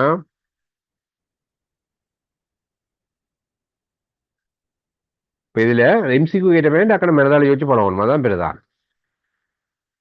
ஆரம்பத்தில் ஓய்வு இருந்தேன்னா நான் ஜூவை பற்றி யோசிக்கவே தேவையில்லை ஏன்னா தான் ஓய்வில் இருந்தது. அப்ப இறுதி வேகமன்னைக்கு என்ன விசைய நேரத்தால பெருக்கி அதை திணிவால பிடிச்சதுக்கு சமன். ஆனா இந்த தகவலை பாத்தீங்கன்னா என்னண்டா முறையே 2 கிலோகிராம் 8 கிலோகிராம் என்னும் திணிவுகளை உடைய ஏக்கமா பி எனும் இரு பொருட்கள் உராய்வற்ற பரப்பின் மீது ஓய்வில் உள்ளன. ஆரம்பத்தில் ஓய்வு அதால ஜூக்கு 0. ஒவ்வொன்றுக்கும் தனித்தனியே சரியாக ஒரு செகண்டுக்கு 2 நியூட்டன். ரெண்டுக்குமே ஒரே விசைதான் பிரயோகிக்கப்படுது ஒரே நேரத்துக்கு. ஏக்கு இந்த வேகம்னா பிக்கு என்னன்னு கேட்டிருக்கு பாருங்க. ரெண்டுக்குமே ஒரே விசை ஒரே நேரத்துக்குன்னா என்ன எஃபினிட்டி ரெண்டுக்கும் சமனண்டா எம் இன்டு வியும் என்ன அப்ப ரெண்டுக்கும் சமனா இருக்கும். இவ்வளவு விஷயத்தை நீங்க மனதால ஜோதிச்சு போட்டு செய்ய தொடங்குறது என்னப்ப எம் இன்டு வி அப்ப ரெண்டுக்கும் சமன். அல்லது இன்னும் ஒரு விதமா யோசிக்கலாம் என்னண்டு நாங்க உந்த காப்பு தத்துவம் யோசிச்சு பார்த்து நாங்க என்ன ஒரு தொகுதியில புற விசதாக்காடி உந்தம் காக்கப்படும். அப்ப இதை நீங்க என்னோட எதிரெதிராக இயங்குற மாதிரி நீங்க பாத்தீங்கன்னா என்னங்க விலையில் விச பூச்சியம் என்னுடைய உந்தம் காக்கப்படும். ஆனா என்ன அதுவுமே ஒரு ஸ்பெஷல் கேஸ் மாதிரி இதுக்கு பொதுவான விஷயம் இல்லை. பொதுவா பார்த்தா என்ன இந்த விசதர நேரம் ரெண்டுக்கும் சமன். ரெண்டபடியா திணிவு தர இறுதி வேகம் ரெண்டுக்கும் சமன். என்ன தந்த திணிவு தர வேகத்தை கேட்டதுன்னா திணிவால பிரிச்சு விட்டா வேகம் வேறும். அப்ப தந்த இதுன்ற கேட்டு இருக்குது ஏ வந்து ஜூண்ட வேகமா ஏன்ற திணிவு 2. அப்ப 2 தர ஜூவை மற்ற திணிவு எத்தனை 8 கிலோகிராம் 8ஆல பிரிச்சு விட்டா சரி என்ன ஜூவங்கள் 4 பேர் அப்போ.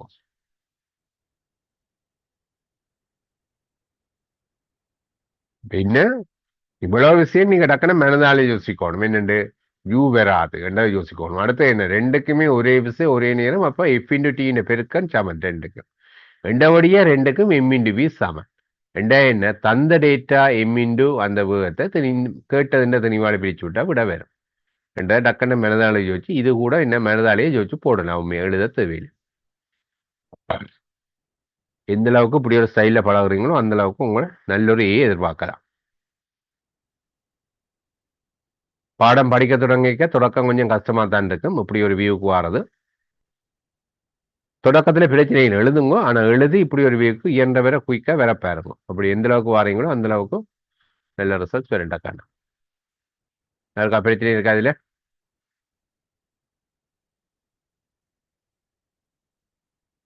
ரைட் அடுத்தது பார்ப்போம்.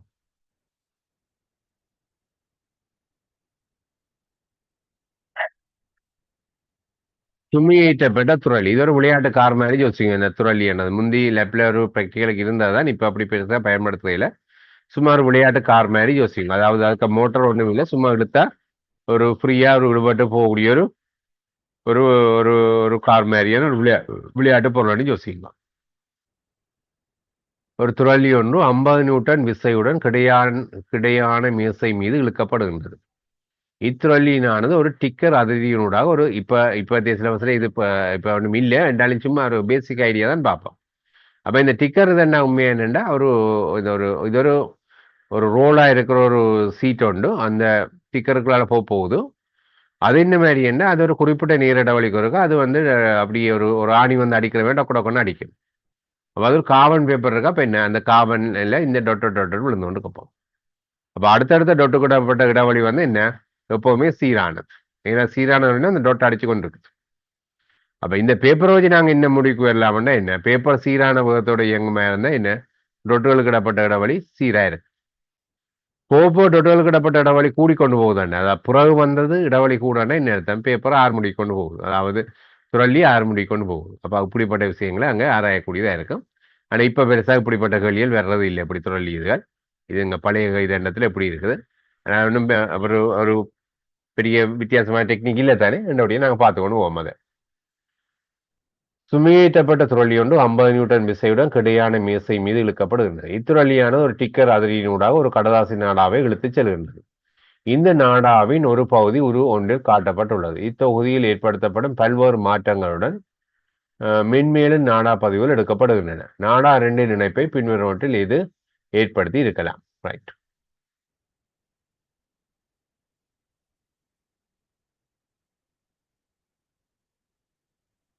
முதற்கட்டம் ஆரம்பத்துல இந்த துறள்ளி சீரான வேகத்தோட இயங்கி இருக்குதா, ஆர்முடுகளோட இயங்கி இருக்குதா, அமர்முடுகளோட இயங்கி இருக்குதா நம்ம சொல்லுங்க. ஆரம்பத்துல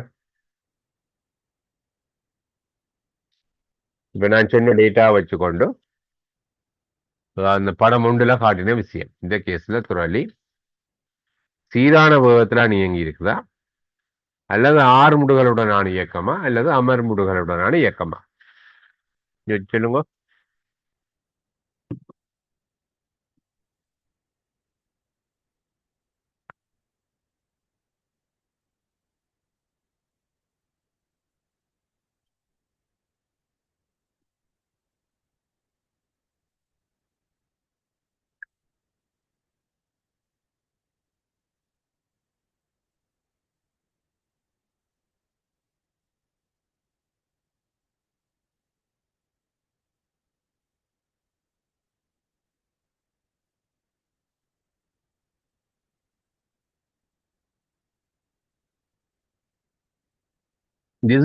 ரிதுசு, நீ ஏன் ஆறுமுடுகள் சொன்னே ரீசனை சொல்லும்.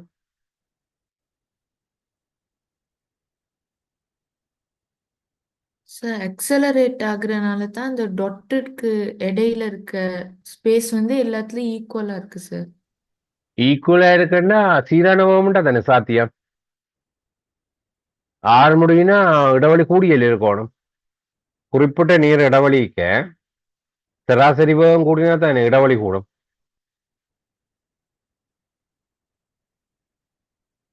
அப்ப இடைவெளி சீரா இருக்குன்னா வேகம் மாறலன்னு தானே அர்த்தம்.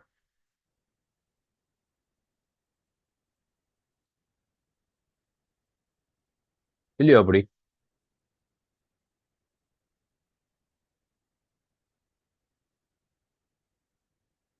நேரிடவழி உண்டு. எங்களுக்கு இந்த படத்தின்படி இடவழியும் உண்டாயிருக்குது. ரெண்டபடியா இதுவும் உண்டாயிருக்கணும். இதுவும் உண்டாயிருக்கணும்னா இப்ப என்ன மாறி இருக்கப்படாது. இது அதிரியின் ப்ராப்பர்ட்டி டி. அது சீரான நடவடிலாம் அடுத்த இடத்த நம்ம அடிக்க போகுது.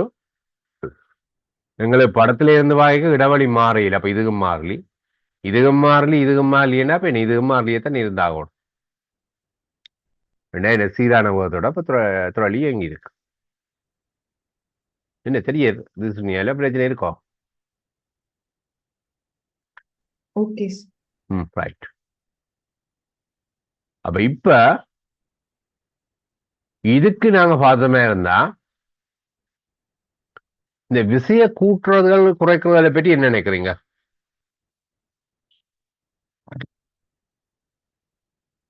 விசைய கூட்டினா ஆறுமுடோட எங்க வலிக்கிட்டு, ஆறுமுடோட எங்க வலிக்கிட்டா என்ன இடவழி அப்ப கூடிக்கொண்டு போற மாதிரி இருக்கணும். ஆனா அப்படி இல்லை. இப்பவும் இடவழி என்ன சீரான இடவழிலாம் இப்பவும் இருக்கு. இப்ப நாங்க எப்சமன் எம்ஏல யோசிச்சு பாருங்க. விசைய கூட்டினாலோ இது விசைய கூட்டுறன்னு சொல்லியிருக்கு. விசைய கூட்டினா என்னங்க 6 முடுகள் வந்துடும். இது 50 நியூட்டனை கொடுத்தும் சீரான ஊத்தட போகுதுன்னா என்ன எடுத்தவங்க தட விசையில் 50 இருந்திருக்கு. என்னோடய அது சீரான நடவழி வந்திருக்கு. மற்றபடி ஒரு விளையில் விசைக்கு சீரான நடவழி கடைசி வரையும் வராது. ஏன் அந்த அதிரி குழா பேப்பர் உடைக்கல முன்ன தட விசையில் வரப்போகுது. மற்றது என்ன அது இந்த துறளி எண்ணெய்க்கு அங்கேயும் என்ன தட விசையில் இருக்கும், குறைவுதான் ஆனால் இருக்கும். உண்மையா அதுகளெல்லாம் பேலன்ஸ் பண்ணி அந்த 50 நியூட்டன் இருந்தபடியே தான் இன்னும் சீரான நடவழி வந்திருக்கு. இப்பதான் திடீரென்னு இதை கூட்டி விட்டேன்னா என்ன அது விளையில் விசை 6 முடுகளோட இயங்குறதா போயிடும். 6 முடுகளோட இயங்கினா என்ன குட்டிகளுக்கு இடப்பட்ட நடவழி கூடிக்கொண்டு அனுபவம் வழி சீரான நடவழி வராது. வெண்டபடியே என்ன முதலாவது பிழை. ரெண்டாவது சொல்லிக்கு சுமையை இரட்டி பார்க்கிறார். எம்ம கூட்டி விடுறன்னு சொல்லியிருக்கு. முதல் கேஸ்ல நாங்க பார்த்தோம்னா பேலன்ஸ் பண்ணி எல்லாம் இருந்தாண்டா துறல்லீண்ட சுழலியில உராய்வு ஒண்ணும் இல்லை, இந்த அதிரிக்கு தான் உராய்வு இருக்குன்னா அப்ப என்ன உண்மையா இந்த இடைவெளியில ஒரு மாற்றமும் வராது. ஏன் அப்பவும் பிள்ளைகள் விசப்பூச்சியம் தான், இப்பவும் பிள்ளைகள் விசப்பூச்சியம் தான், அப்படின்னா இடைவெளி மாறப்படாது. இல்ல திணிவா கூட்டியிருந்தா என்ன நடந்திருக்கும்? சுழலியின் உராய்வு அப்ப சில கூடியிருக்கலாம், என் கீழே அமர்த்தேக்க உராய்வு கொஞ்சம் கூடியிருக்கும். உராய்வு கூடினா என்ன இன்னும் அங்க போதும் குறையத்தான் அளிக்கிட்டு இருக்கும், அப்ப சொல்ல அமர்முடுகளோட இயங்கி இருக்கலாம், டாக்டர் குறைஞ்சு கொண்டு போகும். ஆனா இது அப்படி இல்லை, என்னபடியா என்ன அதுவும் சாத்தியம் இல்லை.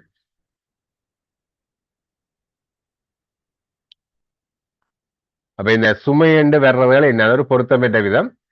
அப்ப வேற விட இல்லாட்டி நாங்கள் இதுக்கு வரலாம், மற்றபடி என்ன இந்த இதை நாங்க கணக்கில் எடுக்க தேவையில்லை இப்போதைக்கு. அப்ப இந்த விசைகள் இதுகள் எல்லாம் என்ன பிரச்சனைக்குரிய விஷயம். இது ஒன்று இருக்கு, இதை பார்ப்போம். என்ன அதிரியின் வீதம். அப்ப செகனுக்கு 50 அடிச்சது இப்ப நரவாசியாகப்பட 25 என்ன ஒரு காப்பு அடுத்த நேரம் அடிக்கிறதுக்கான நேரம் கூட போகுது. அப்போ ஒரு காப்பு அடுத்த நேரம் அடிக்கிறதுக்கான நேரம் கூட இங்க அப்படி டபுளா தானே வருது எல்லாம். அப்ப என்ன இது ஒரு மிக பொருத்தமான விஷயம். டொட் அடிச்சு இது அடிக்கையில அடுத்த நேரம், அப்ப என்ன அதுக்கான நேரம் 2 மடங்கா எடுத்திருக்கு. அதிர்ற வீதம் நரவாசியாக்கப்பட்டது. செகண்டுக்கு 50 அடிச்சது இப்ப செகண்டுக்கு 25 என்ன நரவாசி ஆயிருக்கு. அப்ப இது பொருந்தது. அப்ப விடயத்துல 4 ஆகும். நீங்களும் கொஞ்சம் வச்சு பாருங்க. ஓகேயான சிந்திக்கிற ஆற்றல வளர்த்துக் கொள்ளணும், அதுதான் பிரதானம் பிசிக்ஸ்ல.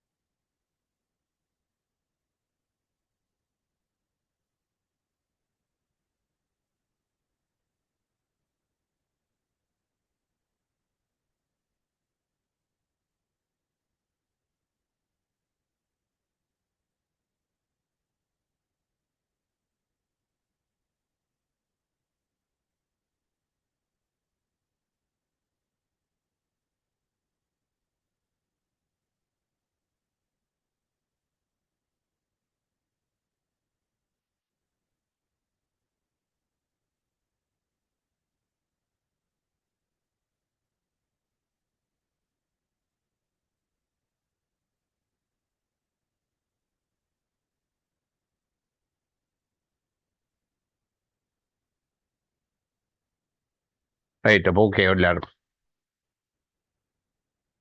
அடுத்தது போவோம்.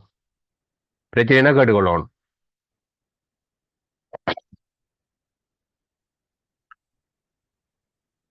அருகில் தரப்பட்ட படத்தில் குட்டிகள் மேலுள்ள உராய்வு விசைகள் புறக்கணிக்க கூடியவை. பிரயோகிக்கப்படும் விசை எஃப் ஆயின் இழையில் உள்ள இழுவிசை என்னன்னு கேட்டிருக்கு.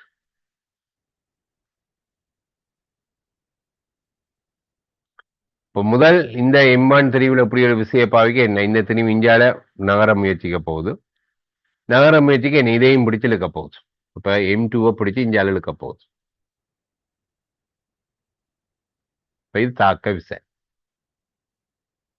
அது என்ன இதை இப்படி போக முயற்சிக்காம அதாவது எதிர்க்க போகுது. இதோட சோடி விசையா. ஆனா இந்த இலேசான என்ன ரெண்டும் சமனும் எதிரமா இருக்கும். இந்த இழுவிசை இழப்பாரமண்ட சமனா இருக்கணும் இல்லை. அடுத்தது நான் மார்க் பண்ணினது என்ன M2 என்ற குட்டியில இளையால தாக்குற விசை.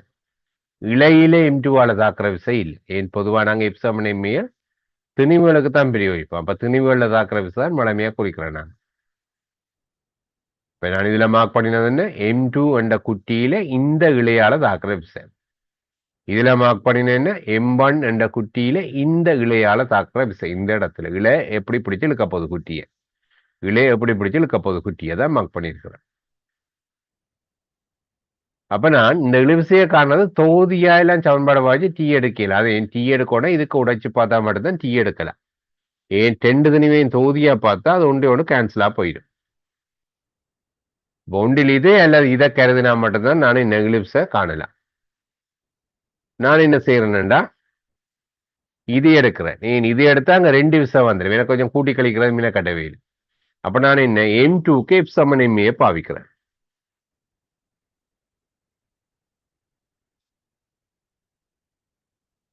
என்னதாக்குற விசை டி சமன் M இன்டு M எவ்வளவு M2 இன்டு R முடுவர். ஆர்முடுகளை காண்றதுக்கு என்ன செய்யணும், தொகுதியா பாக்குறது. ஏன் தொகுதியா பார்த்தா தான் என்ன அங்க தெரிஞ்சதா தரவுல வரப்போகுது இல்லை. ஒரே ஒரு விசைய இதெல்லாம் கேன்சல் ஆயிடும். தெரியும். அப்ப தொகுதிக்கு F7 ME பாவிச்சு ஆர்முடுகள் என்ன வரும், விசையங்கள் திணிவு. விசைய திணிவு M1 + M2. இது நம்ம மனதாளி வச்சு போடக்கூடிய விஷயம். அப்ப என்ன M2 கீழ் M1 + M2 5 நினைக்கிறேன். என்ன நீங்களா இருக்க யோசிச்சு பாருங்க. இது எது மாறி நான் இதுக்கு பாவிச்சாலும் ஈகால் ஒரு விலையும் இல்லை. ஆனா என்ன, இதுக்கு F7 ME பாவிக்க இந்த F - T என்று வரும். இந்த T எழுவாயாக்கி காண வேண்டி வரும். கொஞ்சம் வேலை கூட. மற்றபடி வேற விட வரும் எல்லாம் இல்லை, விட வரும். கொஞ்சம் வேலை கூடபடியே நான் என்ன M2க்கு F7 ME பாவிச்சேன்.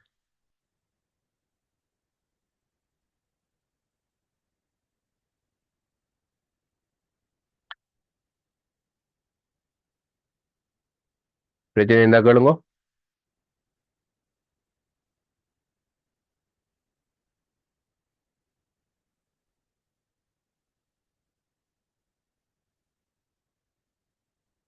ரைட், அடுத்ததை பார்ப்போம். 10 கிலோகிராம் தெளிவுடைய கோளம் A1 5 மீட்டர்/செகண்ட் கதியுடன் வலம் நோக்கி அசைந்து, இப்ப தந்த நான் சும்மா கீறி காட்டுறேன். கீறணும்னா கட்டாயம் ஒன்றும் இல்லை. பாடம் இப்ப தொடக்கவனுடைய கீறி காட்டுறேன். இதுல 10 கிலோகிராம் வலம் நோக்கி 5 மீட்டர்/செகண்ட் கதியோட நகர்ந்து ஏற்கனவே இருக்கிற ஒரு 5 கிலோகிராம் குட்டியோட நேரடியாக மோதுகின்றது.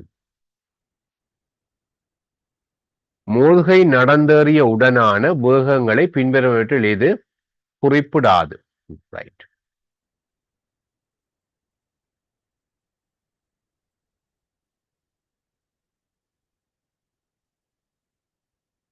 ஆரம்ப உந்தம் 10 × 5 50.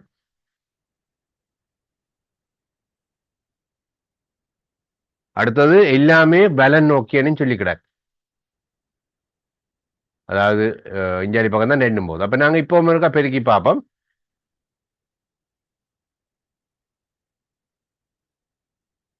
சரியா வருதோம். பின்னத்தில் இருக்கிறோட முழுவண்ண பெருக்கி பார்ப்போம். இது 10 × 3 30, 4 × 5 20. சரியா இருக்கு. 10 × 2 20, 30 எல்லாம் 50. சரியா வருது. செய்து பார்க்கறதான் பெட்டர். ரைட், பார்ப்போம்.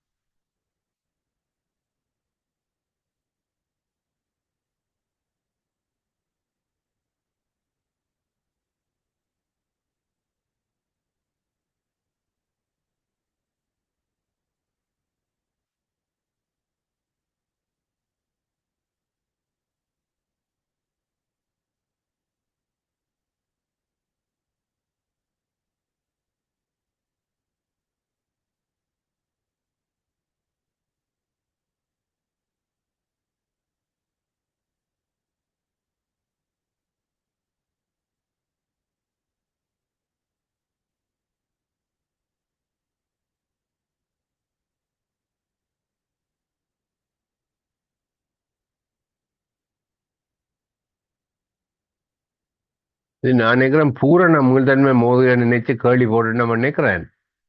கொஞ்சம் கேள்வியை செய்து போட்டு பிறகு ட்ரை பண்ணுவோமா? கொஞ்சம் ஞாபகப்படுத்துவோம். இந்த கேள்வி திருப்பி பார்க்கணும். இப்படி செய்யலாம், பிரச்சனை இல்லை. நாங்கள் ஒரு நார்மல் கேள்வியை கொஞ்சம் செய்து போட்டு இதுக்கு வருவோமா? இது பூரண மீள்தன்மையின் எடுத்து தான் கேள்வியை போட்டுட்டு நம்ம நினைக்கிறேன். நான் இதுல வசனத்துல வரையில நினைக்கிறேன். மிச்ச கேள்வி செய்து போட்டு பார்ப்போம் இதுக்கு. ரைட், இதை பார்ப்போம். அருகில் காட்டப்பட்டுள்ள படத்தில் பிரயோகிக்கப்படும் விசை F திணிவற்றதும் உராய்வற்றதுமான கப்பியாக கருதலாம். பிரயோகிக்கப்படும் விஷயம் இது வந்து ஒரு ஒரு திணிவு உராய்வற்ற ஒரு கப்பியாம். இது எம்மில் தாக்கும் உராய் விசை சிமோலைஃபாயின் சிமோலைஃபின் ஆர்முடுகள் என்னன்னு கேட்டிருக்கு.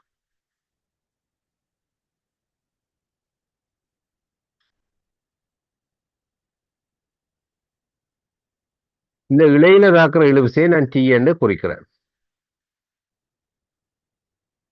இப்ப இதை நான் குறித்த இழுவிசை என்ன? கப்பியில இழையால தாக்குற விசை. இப்ப குறிச்சது என்ன? திணிவால இழையில தாக்குற விசை.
Yes S.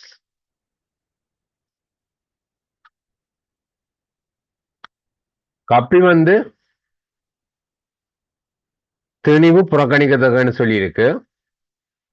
ரெண்டபடியா கப்பி என்ன ஆர்மோட இயங்கினன்னு அதுல தாக்குற விளையில் விச பூச்சிய தானே திணிவு பூச்சியம் ரெண்டபடியா. ரெண்டபடியா என்ன? இஞ்சாலி பக்கம் டி, இஞ்சாலி பக்கம் டி, அதாவது 10 எஃப்க்கு சமன். ரெண்டபடியா டி F/2, இது கேபிட்டல் F/2. அப்ப என்ன? இந்த திணிவில தாக்குற இழையில தாக்குற இழுவிசை F/2. ஆனா உராய் விசை என்ன? சிமோல் எஃபா. உராய் விசை என்ன? இயக்கத்தை எதிர்க்கிற விதத்துல இருக்கும். அப்ப இஞ்சாலி பக்கமா சிமோல் எஃப். கேள்வி என்ன? சிமோல் எம்மின் ஆர்முடுகள். அப்ப என்ன? விளையில் விசையை திணிவால பிரிச்சது சரி. அப்ப என்ன? Capital F/2 minus small F,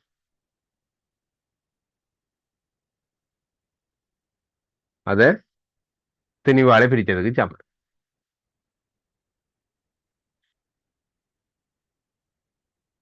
இது ஓகே நினைக்கிறேன்.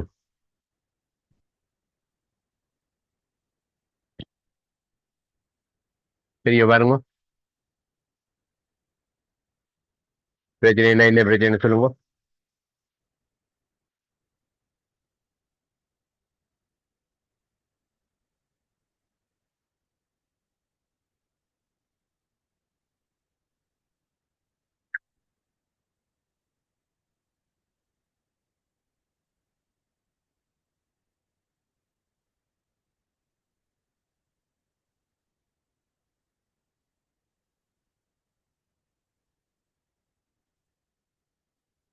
ரைட், அடுத்ததை பார்ப்போம். பிரச்சனை என்ன சொல்லணும் முறை நியமம்.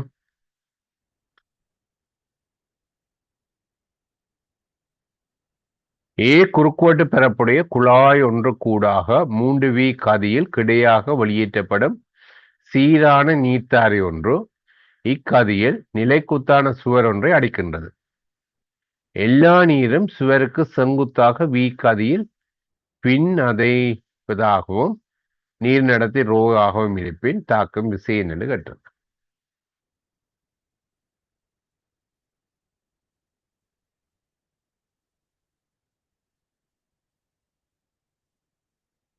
இது கேக்குறேன்னா, ஒரு பந்தொண்டு வந்து அடிக்குது V என்ற கதியோட அடிச்சு திருப்பி அதே கதியோட போகுதுன்னு வைப்போம். பந்துன திணிவு எம்மண்டு வைப்போம். அப்ப பந்துக்கு இந்த சுவர் என்ன ஒரு விசைய கொடுத்ததால என்ன அது இஞ்சாலி பக்கமா போயிருக்கு. அப்ப இந்த விசை மார்க் பண்ணி என்ன? பந்துக்கு சுவர் கொடுத்த விசை. ஏண்டா பந்து சுவருக்கு இதுக்கு சமநிலையான விசையை இஞ்சாலி பக்கமா கொடுத்திருக்கு.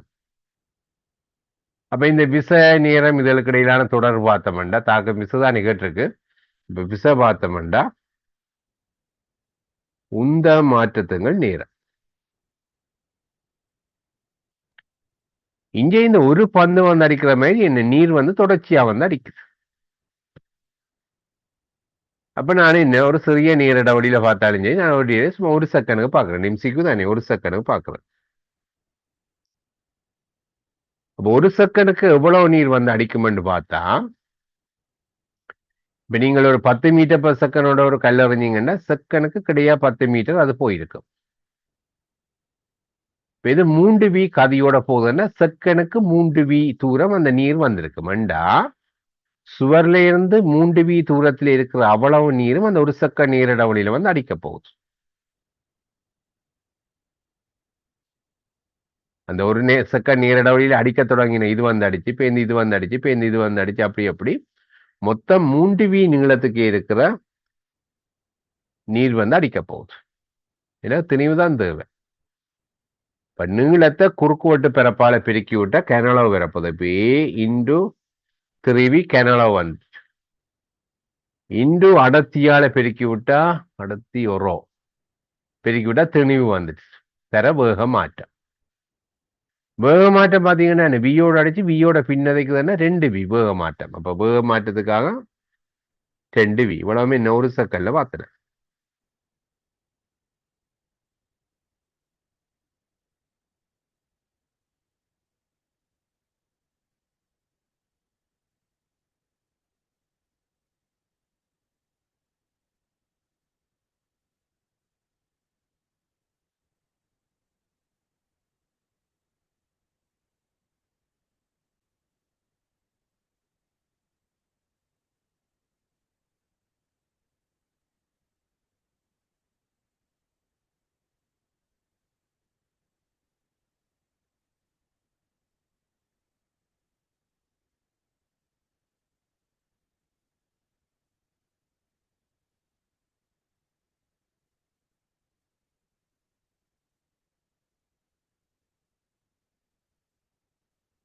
நம்பர் பிழைச்சிட்டு இது 3vல vn எடுத்துக்கொள்ளுங்கம்மா கதிய.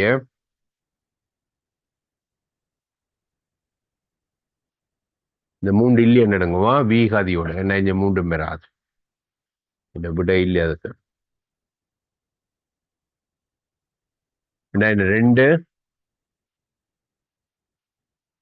ஓ அதுவும்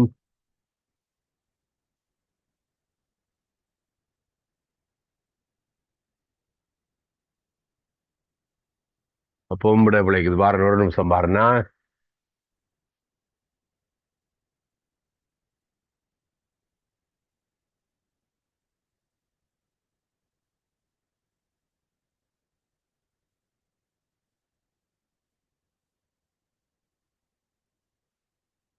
இருந்தபடி அப்படியே விடுவோமா அது.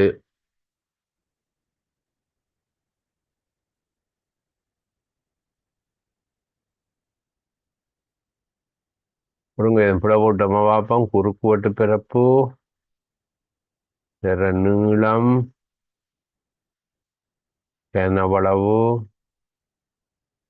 கனவளவு தர அடர்த்தி திணிவு தர வேக மாற்றம் 2v.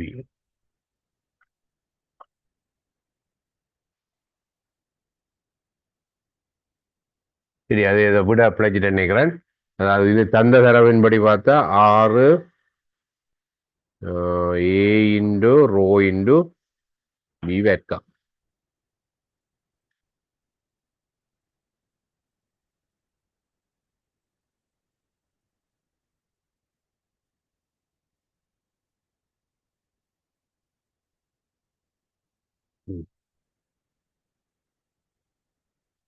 பிரச்சனை இருக்கா இதுல?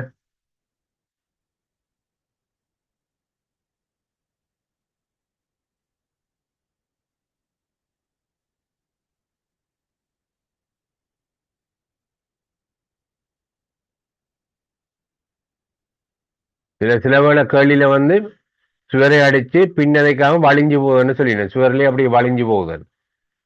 வலிஞ்சு போகுதுன்னா செங்குத்த வர்ற போக மாற்றம் என்ன வி மெட்டது 0. அப்ப இந்த 2vக்கு பதில வி போட ஒண்ணு வேற. இங்க வந்து செவ்வனாக வி கதையில் பின்னதைக்குதுன்னு சொன்னபடியாத்தான் வியோட அடிச்சு வியோட இஞ்சால போறபடிய வேகம் மாற்றம் 2v. சில வேளை அப்படியே வலிஞ்சு கொண்டு போகுதுன்னு கேள்வியில வரும். 2000 அங்க வேகம் மாற்றம் 2v வராது வி வரும். அடுத்த இதை பார்ப்போம். புறக்கணிக்கத்தக்க நிறையுடைய ஒப்பமான கப்பியொன்றை வித்திராசொன்றினால் தொங்க விடப்பட்டுள்ளது. இக்கப்பிக்கு மேலாக செல்லும் பாரமற்ற விரிவடையா இழை ஒன்றின் எதிர்முனைகளில் 2 கிலோகிராம் 6 கிலோகிராம் ஆகிய நிறைகள் பொருத்தப்பட்டுள்ளன. வீட்டராசன வாசிப்பு கேட்டிருக்கு. உண்மையால ஒரு இழுவிசை டீன்னு வச்சா என்ன, கப்பிய வந்து இந்த கயிறு கீழே இழுக்க போது, இந்த கயிறு கீழே இழுக்க போது 10 டீ. அப்ப இந்த கப்பிக்கு நிறையிலே என்றபடியே என்ன இது 10 டீயை வாசிக்கும். டீ எவ்வளவு கண்டுட்டோம்னா சரி. அப்ப இதுக்கு எஃப் சமன் எம்ஏ பாத்தீங்கன்னா இது கீழ் நோக்கி போகுது. அப்ப 60 சய டி சமன் 6A. இது மேல போக இதுக்கு பாத்தீங்கன்னா டி சய 20. அப்ப இது 60 சய டி, இது டி சய 20. அப்ப ரெண்டையும் கூட்டேக்கு என்ன 60 சய 20 வரும். இப்ப 40 சமன் இந்தியாவில் எம்மின்டு 6 தரையை போட்டிருப்பீங்க, இதுக்கு 2 தரையை போட்டிருப்பீங்க, 6 எண்ணும் அப்ப 8. அப்ப இத 8ஆல பிரிச்சா எத்தனை ஏ வரும். அப்ப I8 40.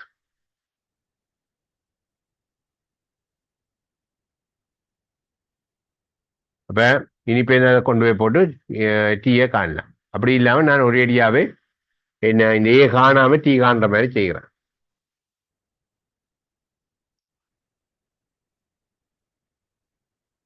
அப்ப இதுக்கு பாத்தீங்கன்னா 60 சய டி சமன், அது மார்க் பண்ணி விடுறேன் டீ என்ன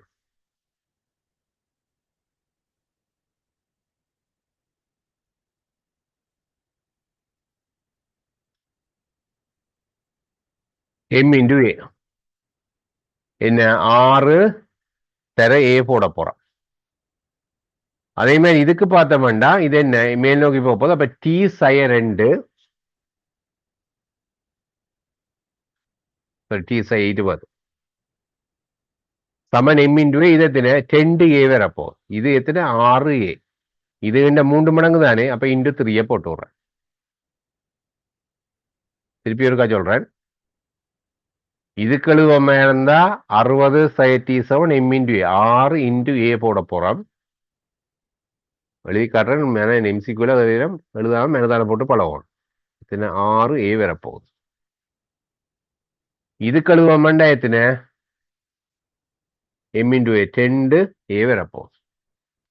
அப்ப இது என்ன செய்த 3ஆல பெருக்கிறேன் இது வரும். அப்ப இன்னொரு அடியா என்ன இதை 3ஆல பெருக்கி போட்டுவோம். அப்ப எம்சிக்குள்ள வந்து தேவையில்லாம நாங்க கணக்க எழுதி நேரங்களை வீணாக்கப்படாது. அப்ப இது 3T, இதொன்று வந்த 4T சமன் இது 60 சை 60 இஞ்சால வேற 60 தர 2 வர போகுது. இப்ப டி எத்தனை 30 நியூட்டன் வரும். இன்னொரு 2 இன்னொரு 2 மூணு 30. ஆனா எனக்கு என்ன 2 டீ தான் தேவை. 10 டீ தானே தேவை. அப்ப நான் என்ன 2ஆல மட்டும் பிரிச்சு விடுறேன். அப்ப எத்தனை 60 நியூட்டன். அப்ப எத்தனை 6 கிலோகிராம் வாசிக்கும். எனக்கு தேவை டீ இல்லை 10 டீ தான் தேவை. அப்ப நான் இங்கே டீயை 70ஆக்கி பேருந்து திருப்பி இங்கே என்ன செய்யணும்னு யோசிச்சு கொண்டு எல்லாம் போகப்படாது. இங்கே ஒரு டீ இங்கே ஒரு டீ. அப்ப 2 டீ தான் எனக்கு தேவை. அப்போ ஒரு ஏரியாவே என்ன 2ஆல மட்டும் பிரிச்சு விட்டா காணும். அப்ப எத்தனை 60 நியூட்டன். இங்கே என்ன கிலோகிராம்ல இருக்குது. அப்ப 60 நியூட்டன் எத்தனை 6 கிலோகிராம்.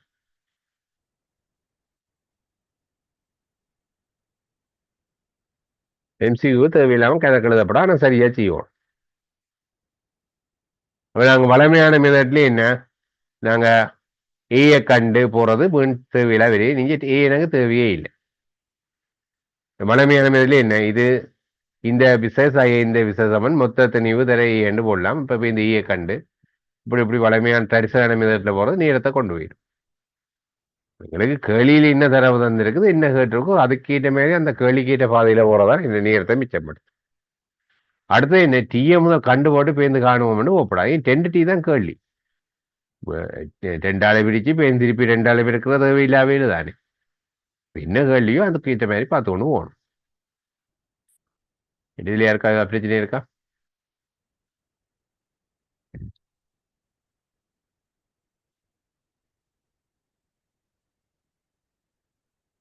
ரைட். இன்னைக்கு இதோட கிளாஸ் நிப்பாட்டுவோம்.